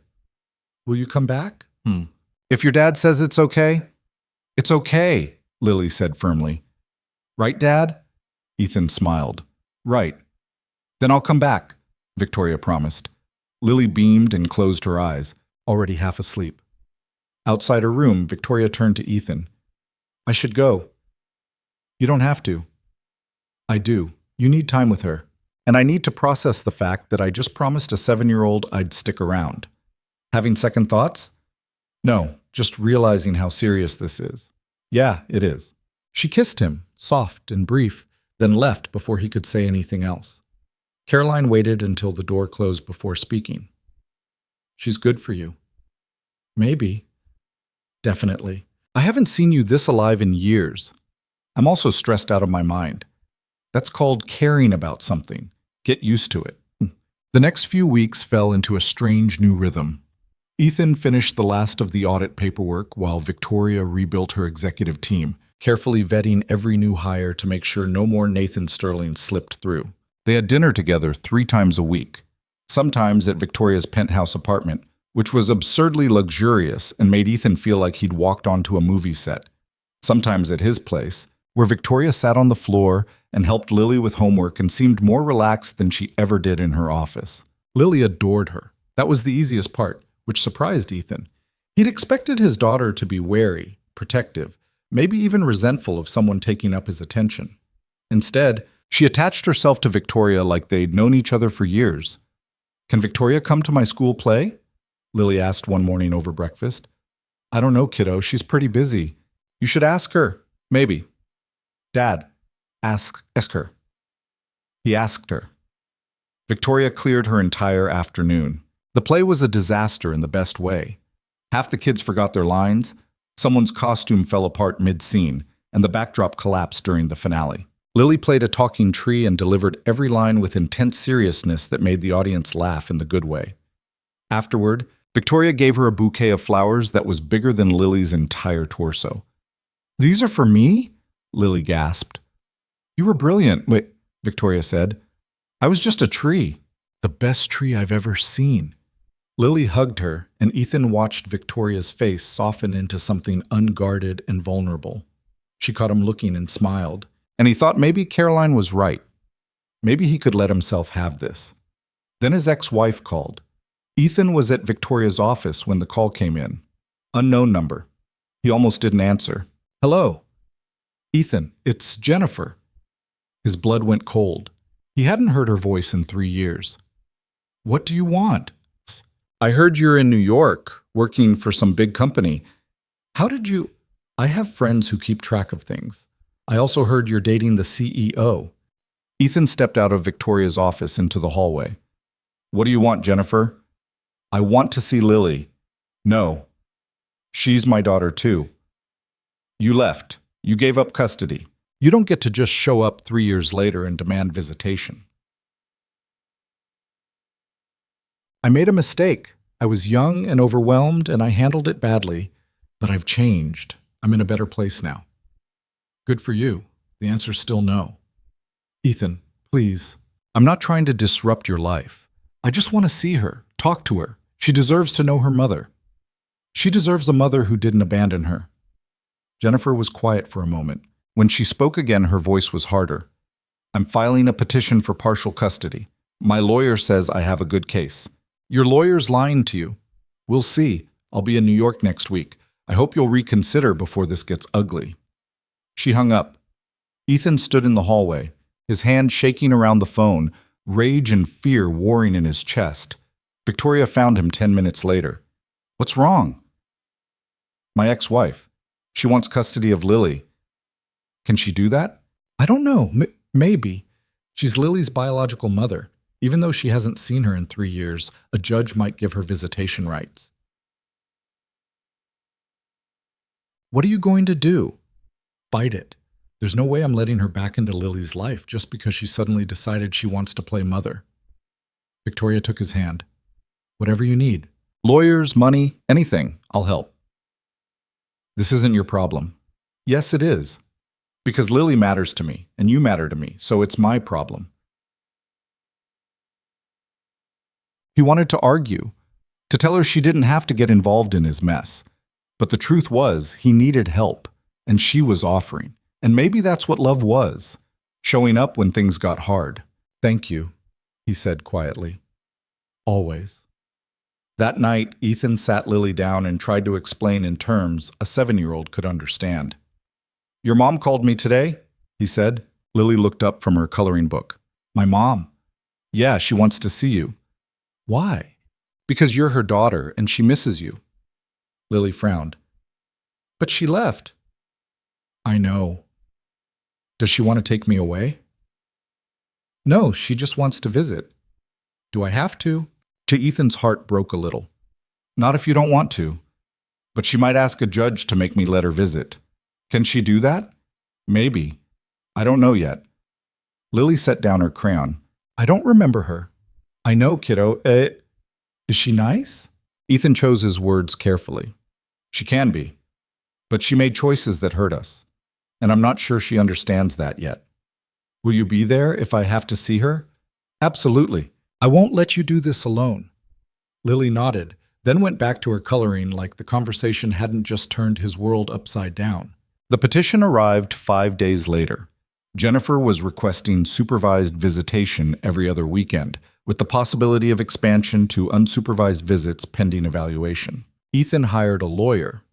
Victoria recommended someone from the firm her company used, a sharp woman named Angela Torres, who specialized in family law. "This is going to be expensive." Angela warned him during their first meeting. "I don't care. It's also going to be ugly. She's going to argue you're an unfit parent because you uprooted Lily from her home, that you're putting work before your daughter, that your relationship with Ms. Hale is inappropriate. None of that's true. Doesn't matter. She'll argue it anyway. So what do I do?" We build a case showing you're an excellent father who has always put Lily first. We document everything: school records, medical records, testimony from teachers and friends. We show the judge that Lily is thriving under your care and that Jennifer abandoned her rights when she left. Can we win? Tots. Honestly, I don't know. Judges tend to favor parental rights, even for parents who've been absent. But we have a strong argument. She left voluntarily. She hasn't paid child support. She hasn't tried to contact Lily in 3 years. That matters. Ethan left the meeting feeling sick. Victoria was waiting outside. She took one look at his face and pulled him into a hug. "It's going to be okay," she said. "You don't know that." "No, but I believe it anyway." And they stood on the sidewalk outside the law office, holding each other while the city rushed past them, and Ethan tried to remember how to breathe. The preliminary hearing was set for 3 weeks later. In the meantime, Jennifer's lawyer requested a meeting to discuss a possible settlement. "She wants to talk," Angela told Ethan over the phone. "About what?" "Probably trying to negotiate terms before this goes in front of a judge. It's standard practice." "I don't want to negotiate." "You should at least hear what she has to say. It might avoid a long, expensive court battle." Ethan didn't want to, but he agreed anyway. The meeting was held at Jennifer's lawyer's office in Midtown. Ethan brought Victoria despite Angela's advice to keep her away. "She's going to use your relationship against you," Angela warned. "I don't care, I need her there." Jennifer looked different, older, more polished. She was dressed in a business suit, her hair cut shorter, her makeup carefully applied. "Ethan," she said when he walked in, "you look good." "Let's skip the small talk." Her lawyer, a man named Robert Ashford, gestured for everyone to sit. "We're here to discuss a reasonable arrangement that serves Lily's best interests." Lily's best interests were served when Jennifer signed away her parental rights, Ethan said. "I never signed away my rights," Jennifer corrected. "I agreed to sole custody. That's different." "Only technically." "Look," Jennifer said, leaning forward, "I know I screwed up. I was 25, overwhelmed, and I made bad choices. But I've spent the last 3 years getting my life together. I have a good job now, a stable home. I'm ready to be a mother." 3 years too late. Better late than never. Not from where I'm sitting. Robert cleared his throat. "Ms. Brennan is requesting 1 supervised visit per month, just a few hours, somewhere public. You can be present if you choose. And if I say no, then we go to court, and she requests much more than that." It was a threat, thinly veiled. Ethan looked at Victoria. She gave him a small nod, her way of saying she supported whatever he decided. "I need to think about it," he said finally. "We need an answer by the end of the week," Robert said. "Fine. You'll have one." Outside, Victoria took his hand. "What are you thinking?" "That I want to tell her to go to hell." "But maybe 1 visit is better than giving her ammunition for a custody fight. What does your gut say?" "My gut says she doesn't deserve anything, but this isn't about what she deserves. It's about what's best for Lily." "Then talk to Lily. See what she wants." So he did. That night, after dinner, he sat with his daughter and explained the situation as honestly as he could. "Your mom wants to visit you, just once a month. Somewhere public, like a park or a restaurant. I would be there the whole time." Lily picked at the edge of her placemat. "Why does she want to see me now?" "I think she regrets leaving, and she wants a chance to be part of your life." "What do you think I should do?" Ethan took a breath. "I think that's your choice. If you want to see her, we can try it. If you don't, I'll fight to make sure you don't have to. Either way, I support you." Lily was quiet for a long time. Then she said, "Will Victoria come?" "If you want her to." "I do. And if it's bad, can we leave?" "Absolutely." "Okay, then I'll try. Once." Ethan hugged her tight, proud and terrified in equal measure. The first visit was scheduled for the following Saturday at a cafe in Central Park. Ethan, Victoria, and Lily arrived 10 minutes early. Jennifer was already there, sitting at an outdoor table, nervous energy radiating off her. When she saw Lily, her face crumpled. "Hi, baby," she said, her voice breaking. Lily stayed close to Ethan. "Hi. You're so big. You've grown so much. I'm 7. I know, I can't believe it. Jennifer looked at Ethan. Thank you for bringing her. Oh, he didn't respond. They sat down. Victoria ordered hot chocolate for Lily and coffee for the adults. The conversation was awkward, stilted, full of long pauses. Jennifer tried. She asked about school, friends, hobbies. Lily answered in short sentences, polite but distant. Do you like living in New York? Jennifer asked. It's okay. Your dad says you're doing really well in school. I guess. What's your favorite subject? Science. Jennifer smiled. You always liked learning about how things worked, even when you were little. Lily didn't respond to that. An hour in, Lily tugged on Ethan's sleeve. Can we go now? Are you sure? She nodded. Ethan stood. We should get going. Jennifer's face fell. Already? This is a lot for her. We agreed to take it slow. Right, of course. Jennifer looked at Lily. Can I hug you goodbye? Lily hesitated, then stepped forward for a quick, awkward hug. Thank you for seeing me, Jennifer whispered. They left. Halfway across the park, Lily started crying. Ethan scooped her up, holding her while she sobbed against his shoulder. It's okay, he murmured. You're okay. I don't know her, see, Lily cried. She's supposed to be my mom, but I don't know her. I know, kiddo. I'm sorry. Victoria walked beside them, her hand on Lily's back, not saying anything because there was nothing to say. When they got home, Lily went straight to her room. Ethan sat on the couch, his head in his hands. That was awful, he said. Yeah, I shouldn't have made her do that. You didn't make her. She chose to, and she can choose not to do it again if she doesn't want to.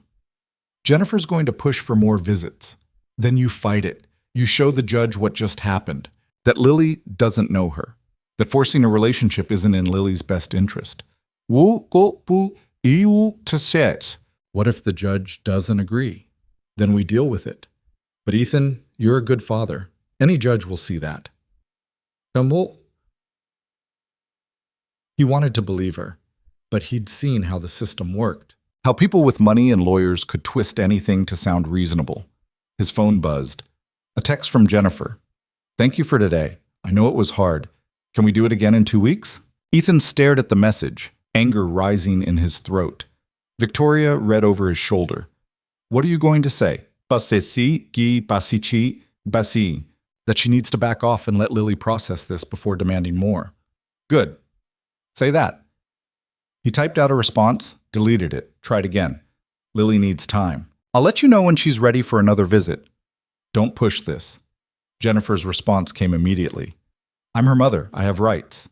So does she. And right now, her right is to not be forced into a relationship she's not ready for. No response after that. Ethan set down the phone and pulled Victoria close, grateful beyond words that he didn't have to face this alone. Thank you, he said quietly. For what? For being here. For caring about her. For not running when this got complicated. Victoria kissed his temple. I'm not going anywhere. Promise? Promise. They sat like that until Lily emerged from her room, red-eyed but calmer. Can we watch a movie? She asked. Absolutely, Ethan said. They piled onto the couch, Lily between them, and put on something silly and bright that required zero emotional energy. Halfway through, Lily fell asleep with her head on Victoria's lap. Victoria looked down at her, then at Ethan, and he saw everything he needed to know in her expression. She loved his daughter, actually loved her. And somehow, impossibly, this broken, complicated thing they'd stumbled into was starting to feel like family. The custody hearing was scheduled for a Thursday morning in late September. Ethan woke up at 5, couldn't fall back asleep, and spent 2 hours staring at the ceiling trying to imagine every possible outcome. Victoria was already awake when he went into the kitchen. She'd stayed over the night before, sleeping on the couch so she could drive him to court. Coffee? She asked. Please, She poured him a cup, her movements careful and precise. She was nervous too, though she was trying to hide it. You don't have to come, Ethan said. Angela thinks it might hurt the case. Angela thinks a lot of things. I'm coming. Victoria, Ethan, stop. I'm coming because I care about what happens, because Lily matters to me, and because you need someone in your corner who isn't being paid to be there. He wanted to argue, but the truth was he needed her there, not just for support, but because she made him feel less alone in a fight that had been his to carry for too long. Caroline arrived at 7 to stay with Lily. She hugged Ethan hard at the door. "You've got this," she said. "I hope so." "You do. You're the best father I know. Any judge will see that." He wanted to believe her. The courthouse was gray and imposing, all marble and echoing hallways that smelled like old paper and stress. Jennifer was already there with her lawyer, sitting on a bench outside the courtroom. She looked up when Ethan arrived, her expression unreadable. Angela met them inside. "Remember, stay calm. Answer the questions honestly. Don't let them bait you into getting emotional." "What if I can't help it?" "Then take a breath and remember why you're here. For Lily." The judge was a woman in her late 50s with sharp eyes and a no-nonsense demeanor. Judge Patricia Hernandez.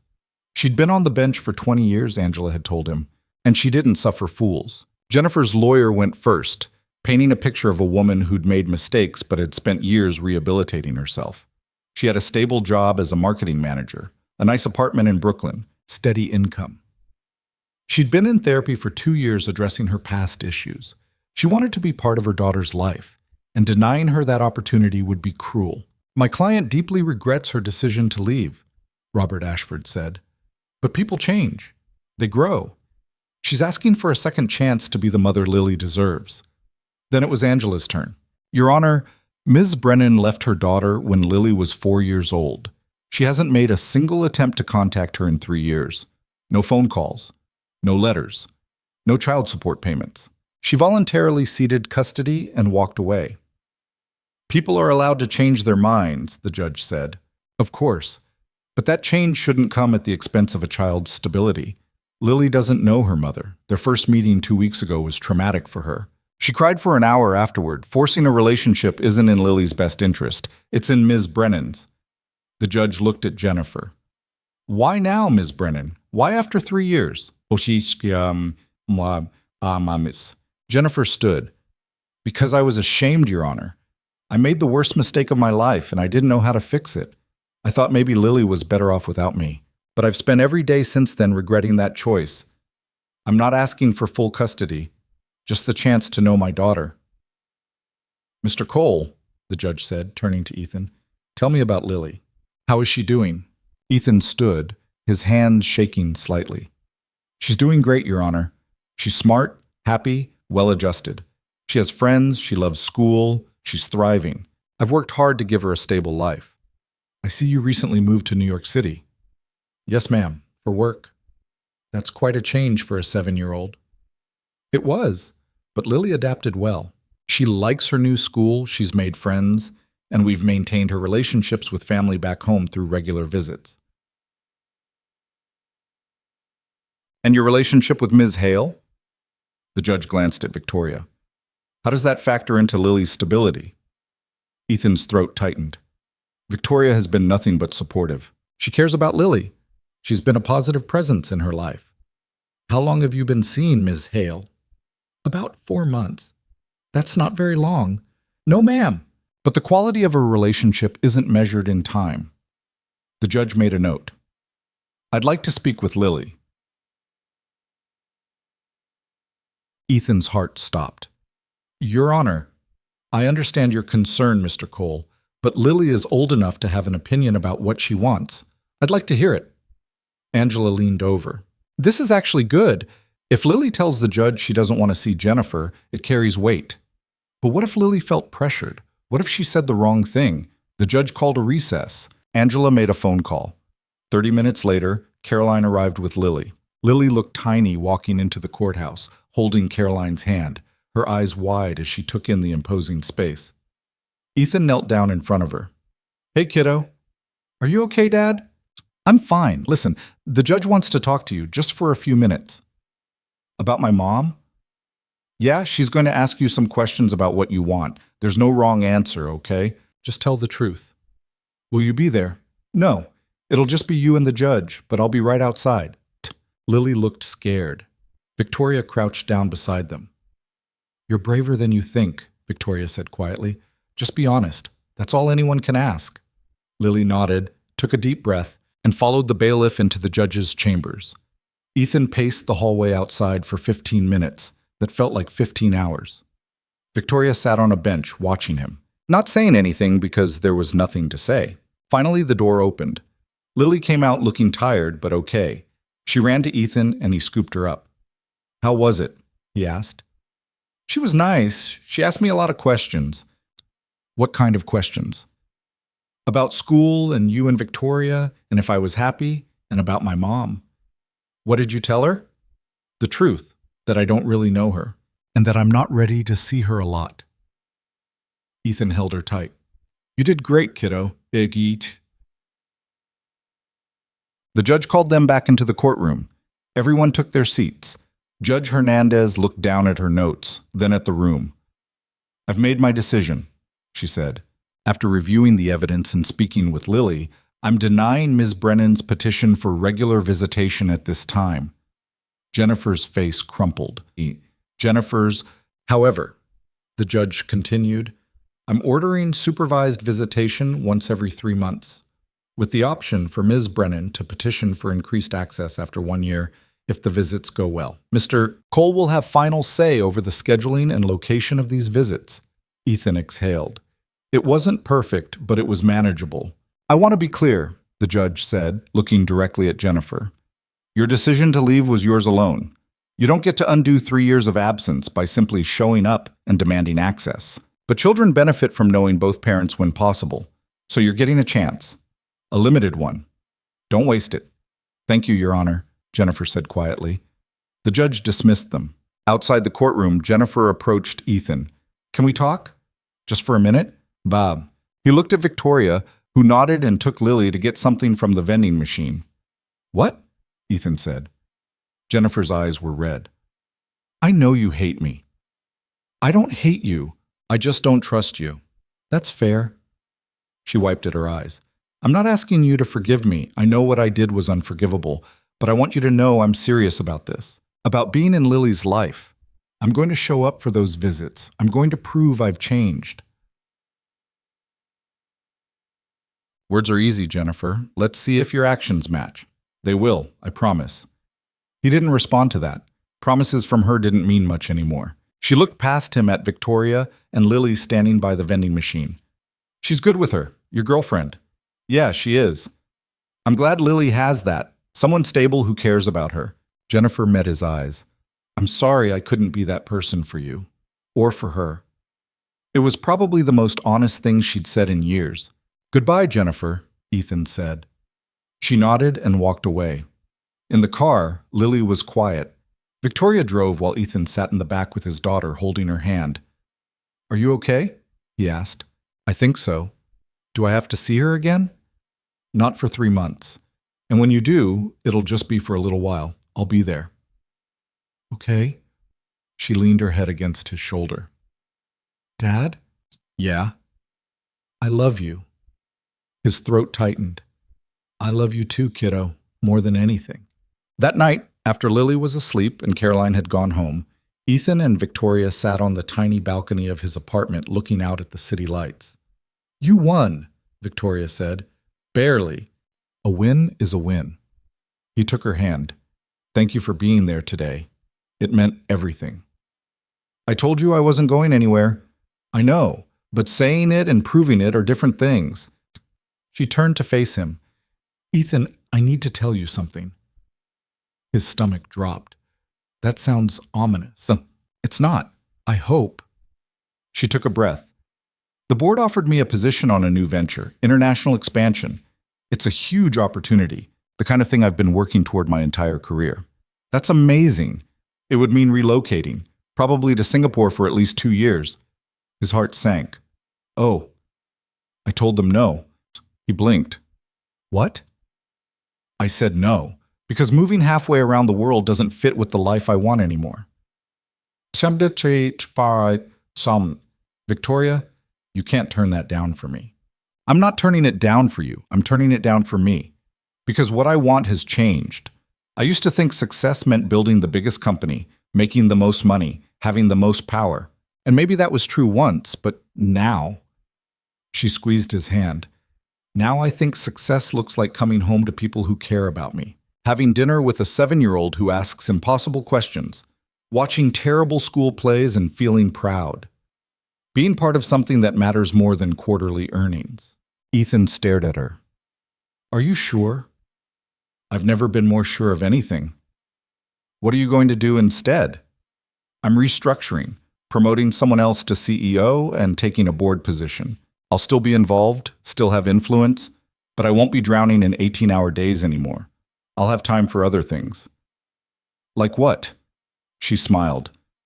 Like you, like Lily, like building a life that's about more than just work.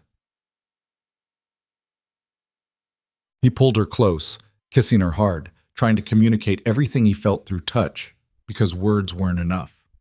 When they broke apart, she was laughing. What? He asked. Nothing. Just 6 months ago, I would have called this insane. Giving up power for a relationship.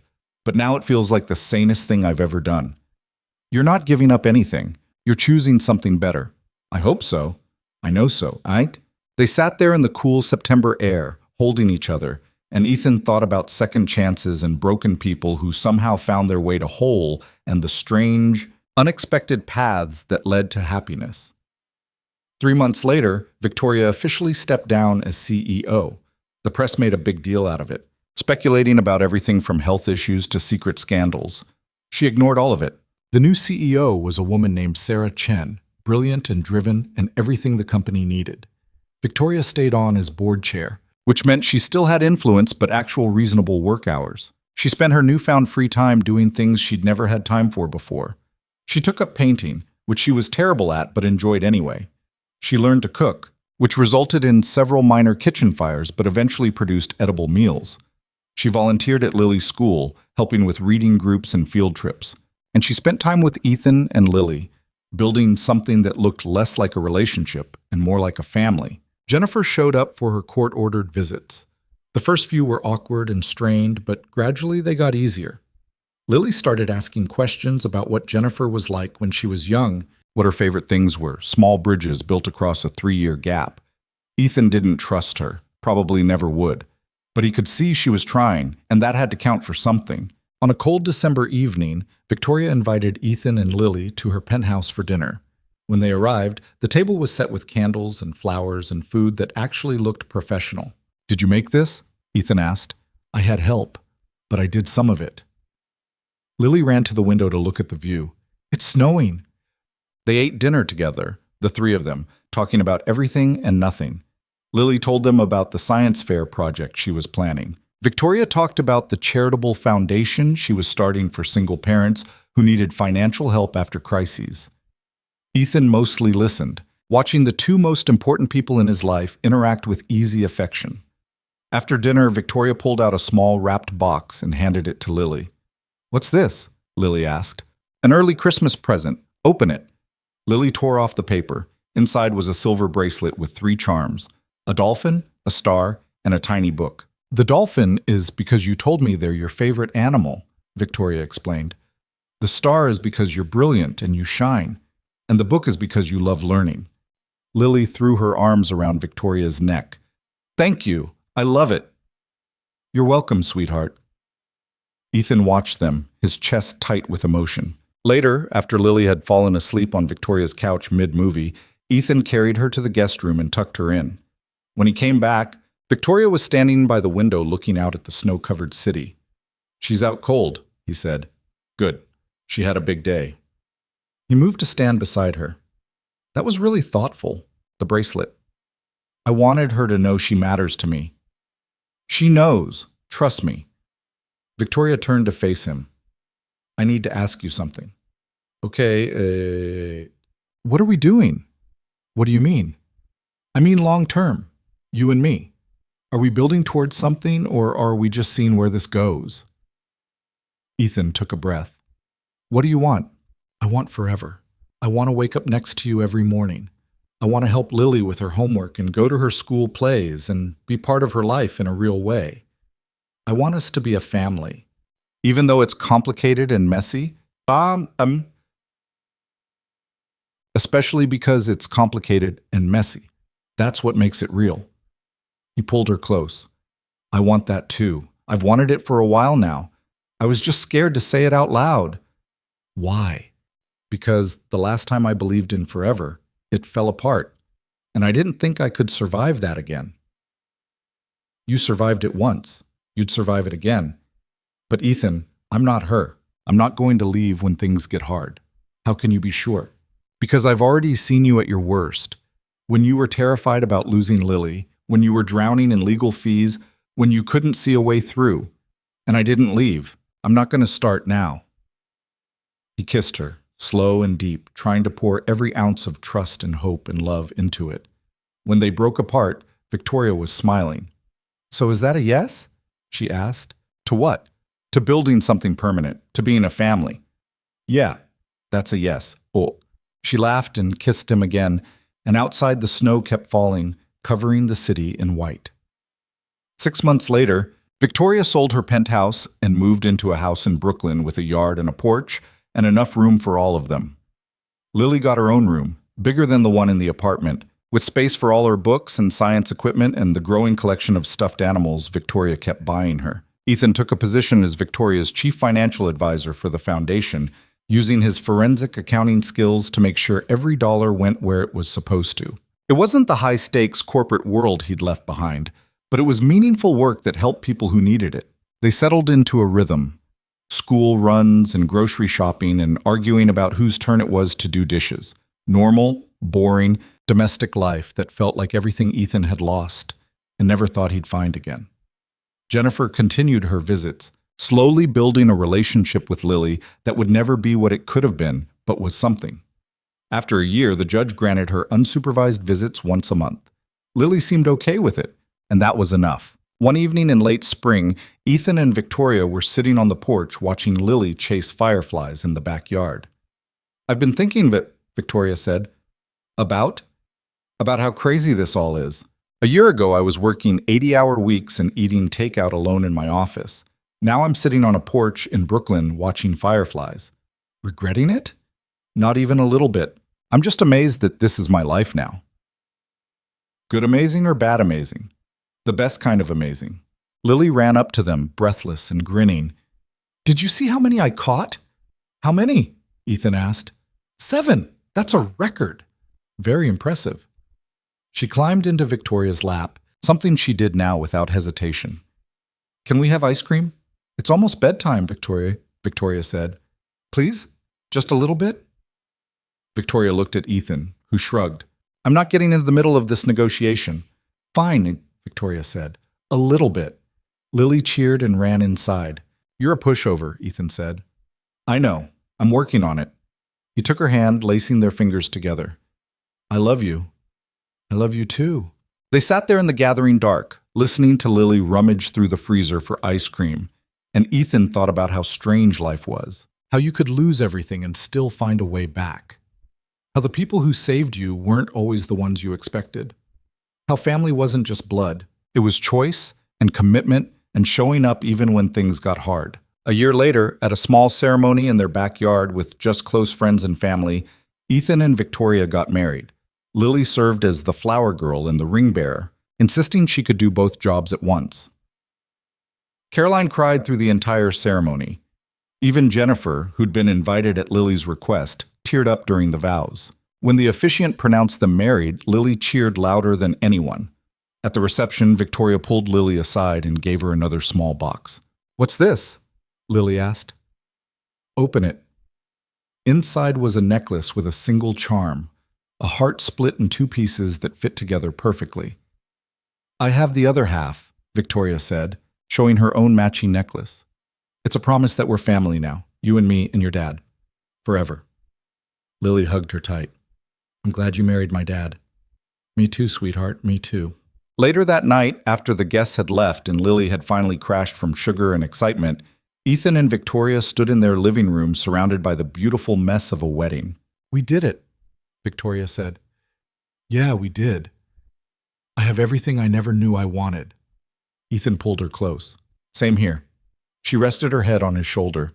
Do you think we would have found each other if Nathan hadn't stolen from the company? If I'd never dropped those papers in the storm? I don't know. Maybe. Maybe not. That's terrifying. Or it's proof that good things can come from bad situations. That sometimes you have to go through hell to find what you're looking for. That's very philosophical for someone who fixes boats. Fixed boats, past tense. Now I'm a CFO married to a former CEO. She laughed. How did we get here? One bad decision and one good choice at a time. Which was which? Does it matter? We're here now. No. She kissed him, soft and slow, and Ethan thought about storms and strangers and second chances. About a little girl who needed a mother figure and a woman who needed a family, and a man who thought he'd lost his shot at happiness forever. Life wasn't perfect. Jennifer would always be a complication. Work would always have challenges. Lily would grow up and have her own struggles. Money would be tight sometimes. Arguments would happen. Doubts would creep in. But they had each other. They had commitment. They had love that had been tested and proven real. And in the end, that was enough. More than enough. It was everything. Because the thing nobody tells you about second chances is that they're not about getting back what you lost. They're about building something new from the broken pieces. They're about finding people who see your scars and choose to stay anyway. They're about learning that strength isn't about never falling apart. It's about having someone to help put you back together when you do. Ethan had spent 5 years believing his story was over, that the best parts of his life were behind him, and all that was left was survival. He'd been wrong. The best parts were just beginning, and they started the day a desperate CEO dropped a folder in a storm and a burned-out accountant decided to help a stranger one more time. Sometimes the smallest choices lead to the biggest changes. Sometimes the people who save you are the ones you end up saving right back. And sometimes family isn't something you're born into. It's something you build with patience and trust and the courage to believe that maybe, just maybe, you deserve to be happy after all.